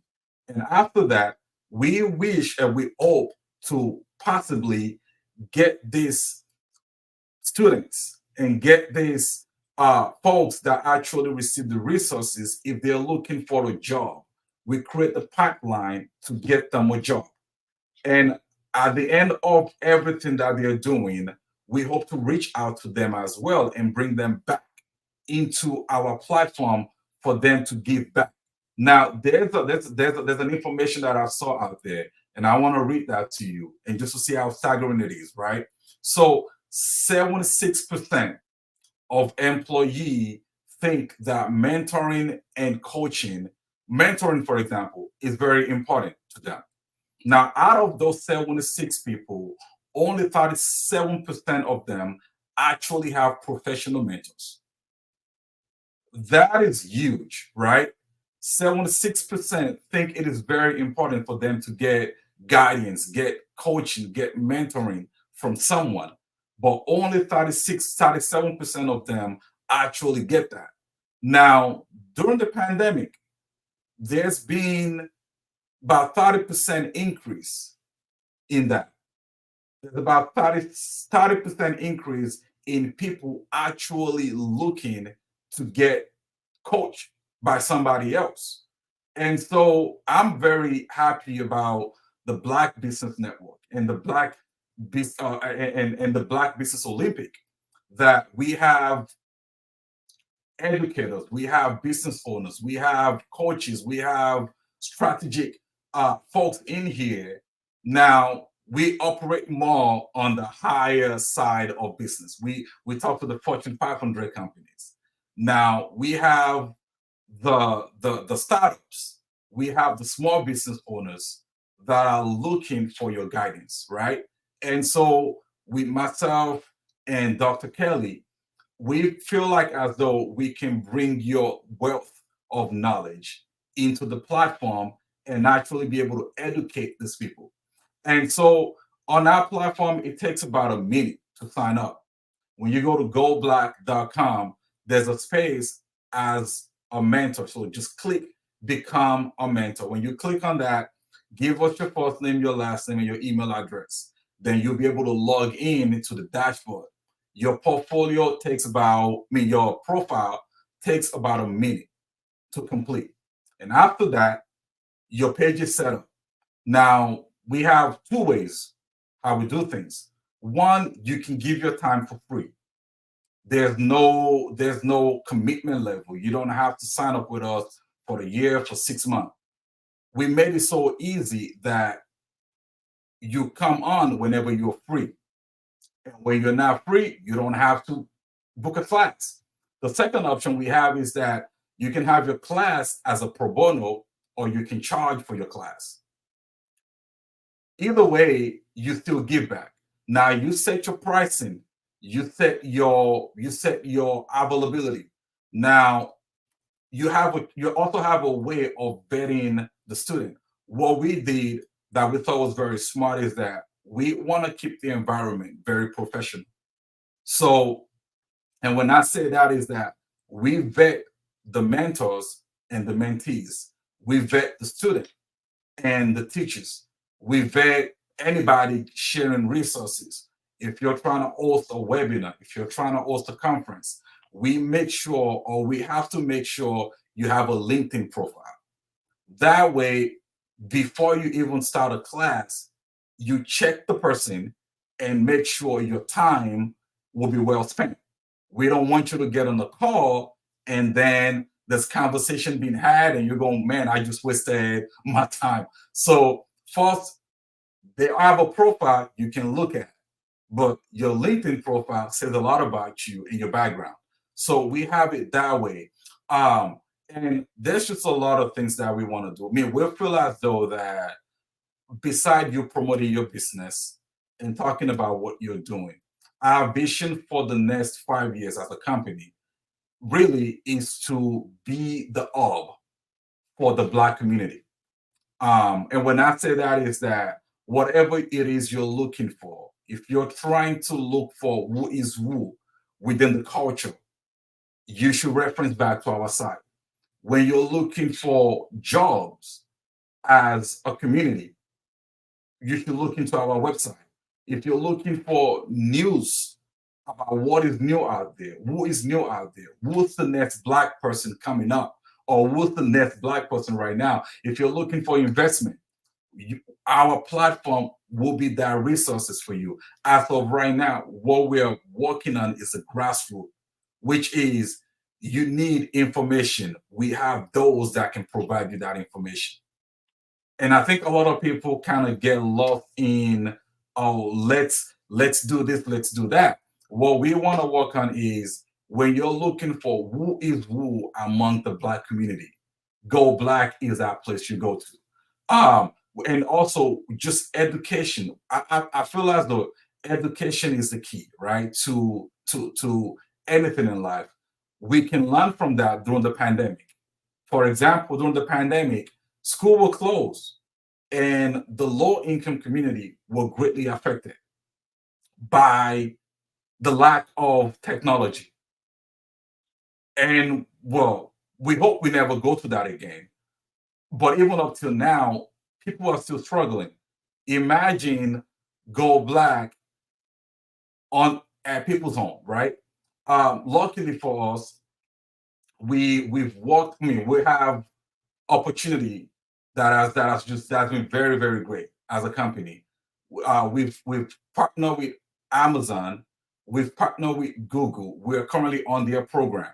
So when it comes to the things that we need to improve our platform, they are just arm reach away for us to get whatever we need.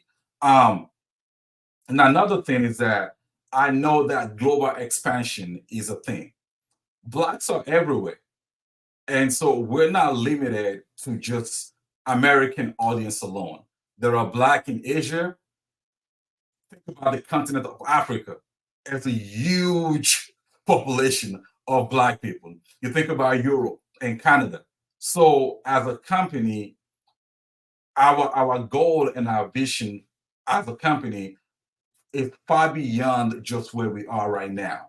And so if you're interested in partnering with us, if you're interested in collaborating with us, if you're interested in coaching, in teaching, in mentoring, if you're interested in having a webinar, if you're interested in having a conference, we have the bandwidth to host you and to be able to deliver whatever it is that you're trying to do as a company. But this has just been a very, very great opportunity to be able to speak to a large audience and to be able to share our vision as a company. And I'm very, very grateful for the opportunity. And I really would like to meet each and every one of you guys. I will leave, or my LinkedIn, you can just type in my name as it's spelled on the screen. If you're trying to connect with us personally, you can visit our website again, goblack.com. That's GOBLAQ.com. And it's just been a wonderful pleasure to speak to you. And I would like to close out. Genius is coming, and I will see you on the other side. Sometimes you got to hear the news from the Black perspective, and more specifically, Black publishers. And that's exactly why you have to download the Heytie app, the largest mobile app delivering breaking news, videos, and podcasts from 200 of your favorite Black publishers. Yes, 200 Black publishers delivering news as it happens, literally all in one app. Go to HAYTI.com or download the app in the Google Play Store or Apple App Store. Attention all entrepreneurs and companies. Are you looking for reliable and efficient virtual assistants and back office support to help you manage your business tasks? Look no further than Superwoman Business Services. Our team of virtual assistants provides a full range of administrative support services, including operations management, social media marketing, and much more. We also offer website design services to help you create a professional online presence that reflects your unique brand. In addition to administrative support and website design, we offer business development and structuring services to help you grow your business and achieve your goals. We'll work closely with you to identify areas of improvement and develop a customized plan to help you reach your full potential. At Superwoman Business Services, we understand that running a business can be overwhelming and time-consuming. That's why we're here to help you fly high and achieve success. Our virtual assistants are highly skilled, experienced, and dedicated to providing you with the support you need to thrive. Come fly with us and take your business to new heights. Let us help you become the superhero entrepreneur you are meant to be.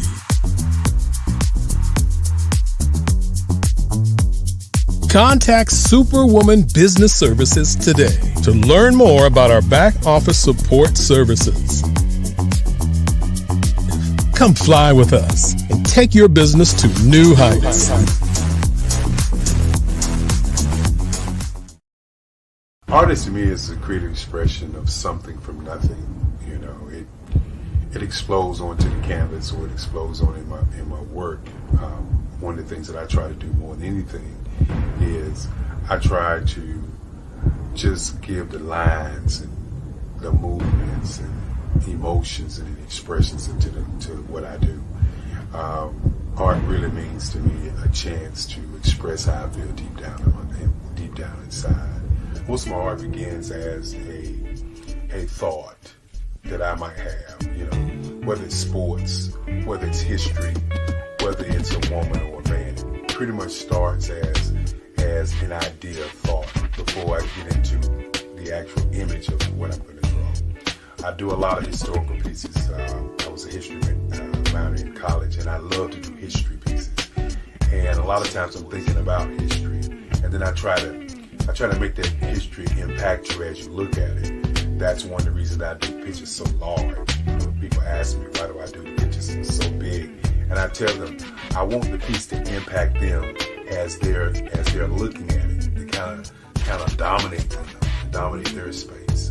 And most of my pieces I try to do off page. I don't try to do anything that's going to be in those four corners or in a square. And I want your imagination to be a part of the piece that you're looking at.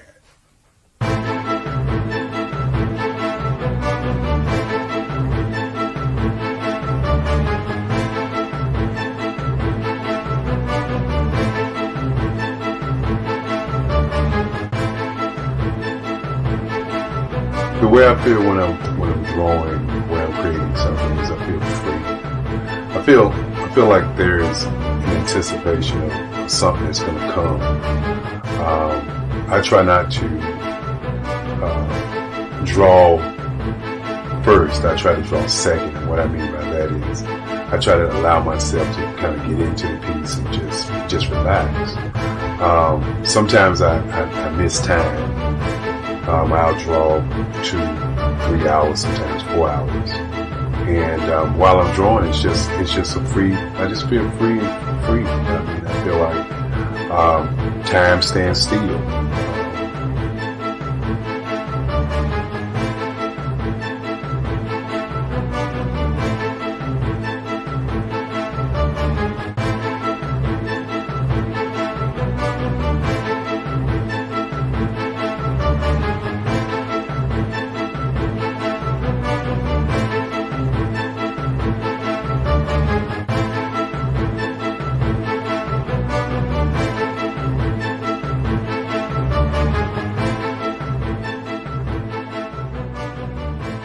That's what it's all about in terms of the lines and the colors of my work, is to get an expression, to go deeper and past just what you see on the surface, but to go in and try to find an expression that everybody gets a different taste of what that expression is, whether it's anger or whether it's being happy or whether it's being, kind of calm or nonchalant.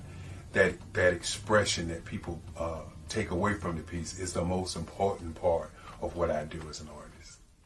Bold is the size of my pieces, where I try to do the piece larger than life, to kind of push forward toward you.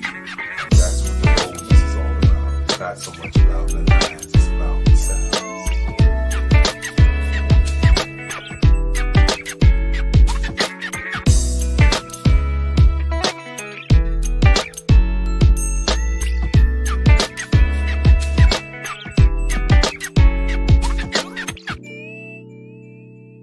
The Face of Change art show is inspired by my mother, but more importantly, it's a historical moment in time as the pieces depict different emotions and expressions of Barack Obama.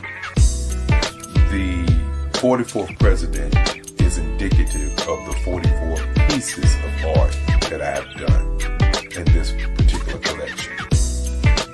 When you begin to think about expressions and portraits, this is a portrait gallery of expressions of what transpired as Barack Obama ran for office. Some of the pictures are abstract and some are expressionistic. And I combined both of those forms of art to create this collection of art pieces.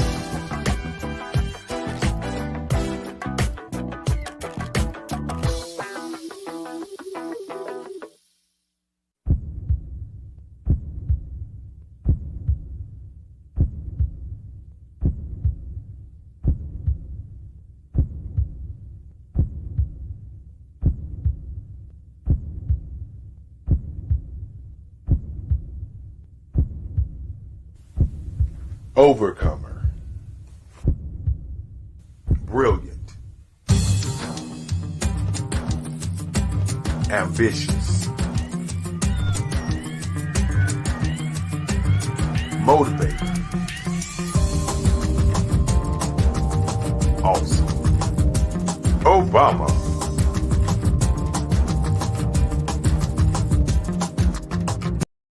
I am from Washington, D.C., but I was raised in Durham, North Carolina. I came to Durham when I was about 5 or 6, and then I traveled back and forth to D.C. because it's where my people are from. One of the unique things about my family is my mother, she's also an artist. She does quilting, and she does a lot of artistic things. And then my son, he draws with both hands, his right hand and his left hand like I do. So that's kind of a family trait. And then my other son, he's a videographer, and my daughter, she works, she's a regional vice president for Sunglasses. When you start out drawing and sketching, you want to continue to explore, you know, each avenue. I do pastels, I do pen and ink, I do painting, I do acrylics. I haven't done oils yet, but I try to do all facets of art. What I say to a lot of times to people is, you know, you can't put yourself in a box when you're an artist. You have to explore. And over the course of my life, I've tried to explore different mediums. I also do sculpture as well. I choose my subjects by the intensity that they have in their faces, or the intensity that somebody is moving, because I do more than portrait drawings. I also do I do abstract, and then I do figurative drawing also. Well, what happened in this particular show is that I started out trying to come up with something that would be a little bit different than what everybody else is doing. So I was working on a Barack Obama show, and they wanted me to do some paintings of Barack. And so what I did was, because of the deadlines, I kind of did it kind of fast. And then I realized when I was doing it fast, I enjoyed it. And so then I started doing other pieces the same way, and I started to enjoy those pieces also. And so I came up with this particular style. And it's a style of lines and colors. And what's interesting is that when I was in college, I did a show called Lines, Colors, and I talked about the boldness of the blacks, the hotness of the whites, and this is how this has come about, you know, later on in my life. And the colors comes from a lot of the entertainers that I work with, where they wear different colors. They don't wear, you know, your plain reds or your whites. They wear different colors, and so that's also another piece of what's giving me the colors. The subtitle of this show is Faces That Speak Life. That's real critical. Faces that speak life. Each one of these pieces is a life source and a life energy that's being put on display for people that are looking at them. You know, I always say in terms of my art, it's not important that I draw them. It's important what you get out of what I draw. You know, I don't try to just draw it because you like it. People wanted me to do prints. I didn't do prints. You know, people asked me to do different people, but the people that I choose are people that make a difference in the lives of people in the world. So the human landscape idea was, again, as I say, the lines represent your emotions, it represents your ideas, and it represents your journey as a human being. And that's why you get the different pieces and the different looks. And as you notice, I try not to do one look that looks alike another look. And that's what's the most important part of this show. Art to me is a creative expression of something from nothing. You know, it explodes onto the canvas, or it explodes on in my work. One of the things that I try to do more than anything is I try to just give the lines and the movements and emotions and expressions into to what I do. Art really means to me a chance to express how I feel deep down inside. Most of my art begins as a thought that I might have, you know, whether it's sports, whether it's history, whether it's a woman or a man. It pretty much starts as an idea of thought before I get into the actual image of what I'm going to draw. I do a lot of historical pieces. I was a history minor in college, and I love to do history pieces. And a lot of times I'm thinking about history, and then I try to make that history impact you as you look at it. That's one of the reasons I do pictures so large. People ask me, why do I do the pictures so big? And I tell them, I want the piece to impact them as they're looking at it, to kind of dominate them, dominate their space. And most of my pieces I try to do off page. I don't try to do anything that's going to be in those four corners or in a square. And I want your imagination to be a part of the piece that you're looking at.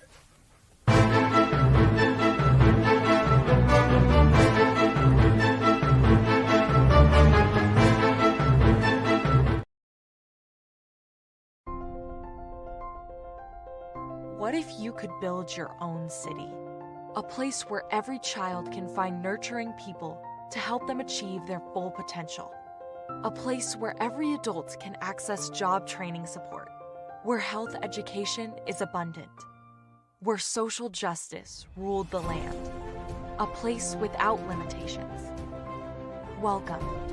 You have arrived at STEM City, USA. It is what every city should be. A safe and trusted community where you find people and resources to help you become everything you are and beyond. STEM City is unlike anything you have ever experienced. It is a digital twin of the world around you, only better. STEM City is about energy and soul renewal. It is more than a digital world. You can almost feel the power of live cultural events, music, and theater.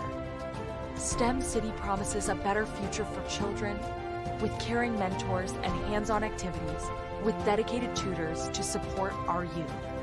STEM City is your passport to a healthy lifestyle with weekly events addressing our community's many issues. STEM City is your financial well-being with helpful information on wealth management, career advancement, job training, and so much more. STEM City is the community you deserve. It is the city where your dreams can come true. STEM City USA, a place in the sky that is accessible to all who reach for the stars.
Dr. Eric Kelly III and a host of phenomenal speakers from all around the globe for this 7-day virtual event that you don't want to miss. The mission of the Black Business Expo is to raise scholarship money from kids all the way from high school, all the way from college. The Black Business Olympics is one of the largest Black business showcases in the world. It is an opportunity for businesses and companies to showcase their businesses globally. We are going to be giving away laptops up to $5,000 away to students. Again, I'm Olivia Appleberry, the founder of 2 Cents Finance and one of the speakers for the expo. I am so excited to see you there. For more info, go to www.blackbusinessexpousa.com or call 919-308-9090 and hope to see you there.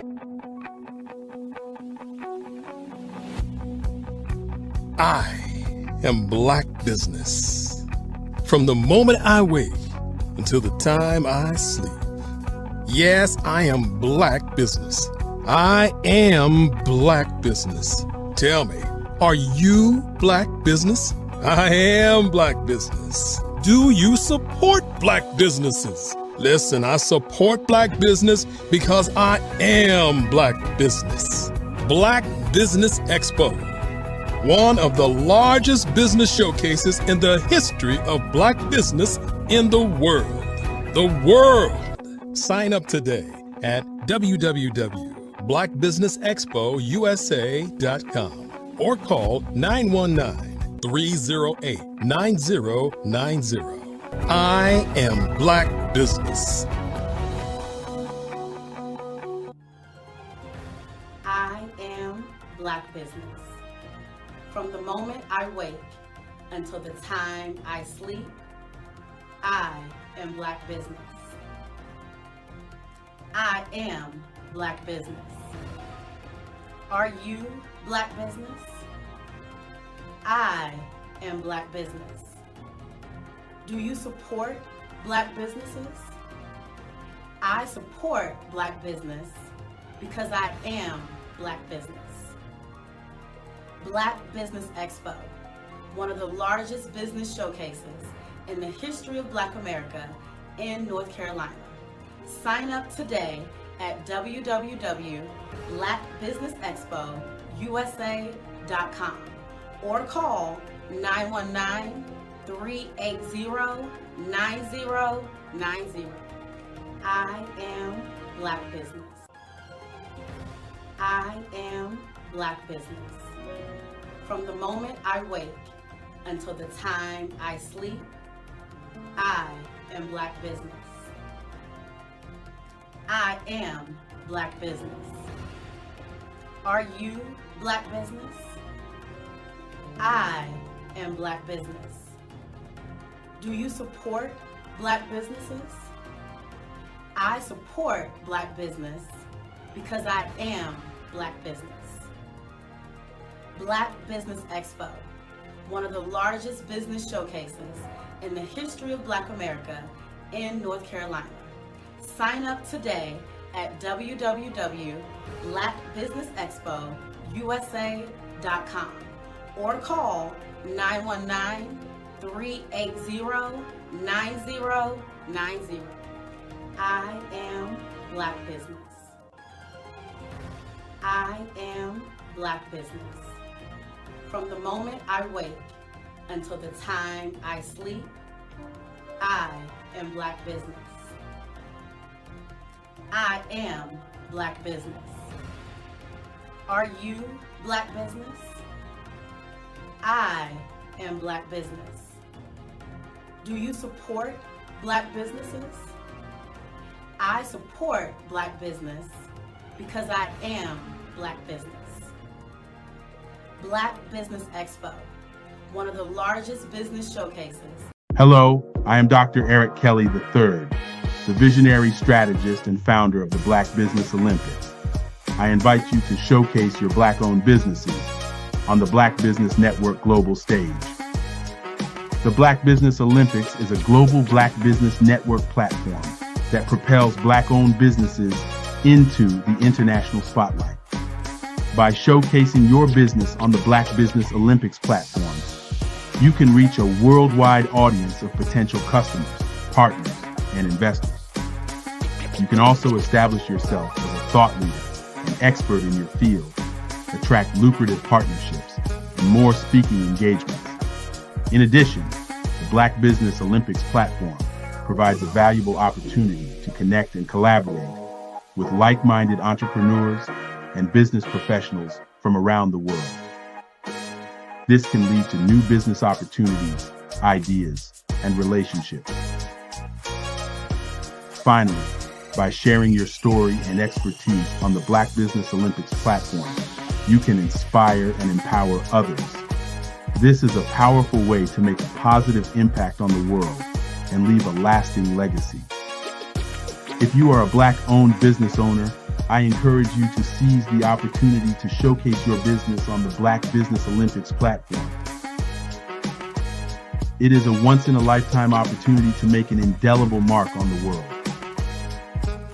Be one of the 1,000 visionary entrepreneurs who are changing students' lives, shaping industries, and leaving an unforgettable legacy for their families. Unleash your voice on our global stage and watch your business thrive. Black Business Olympics is one of the largest Black business showcases in the history of Black business in the world. Yes, the entire world. Just give me a call today at 919-308-9090.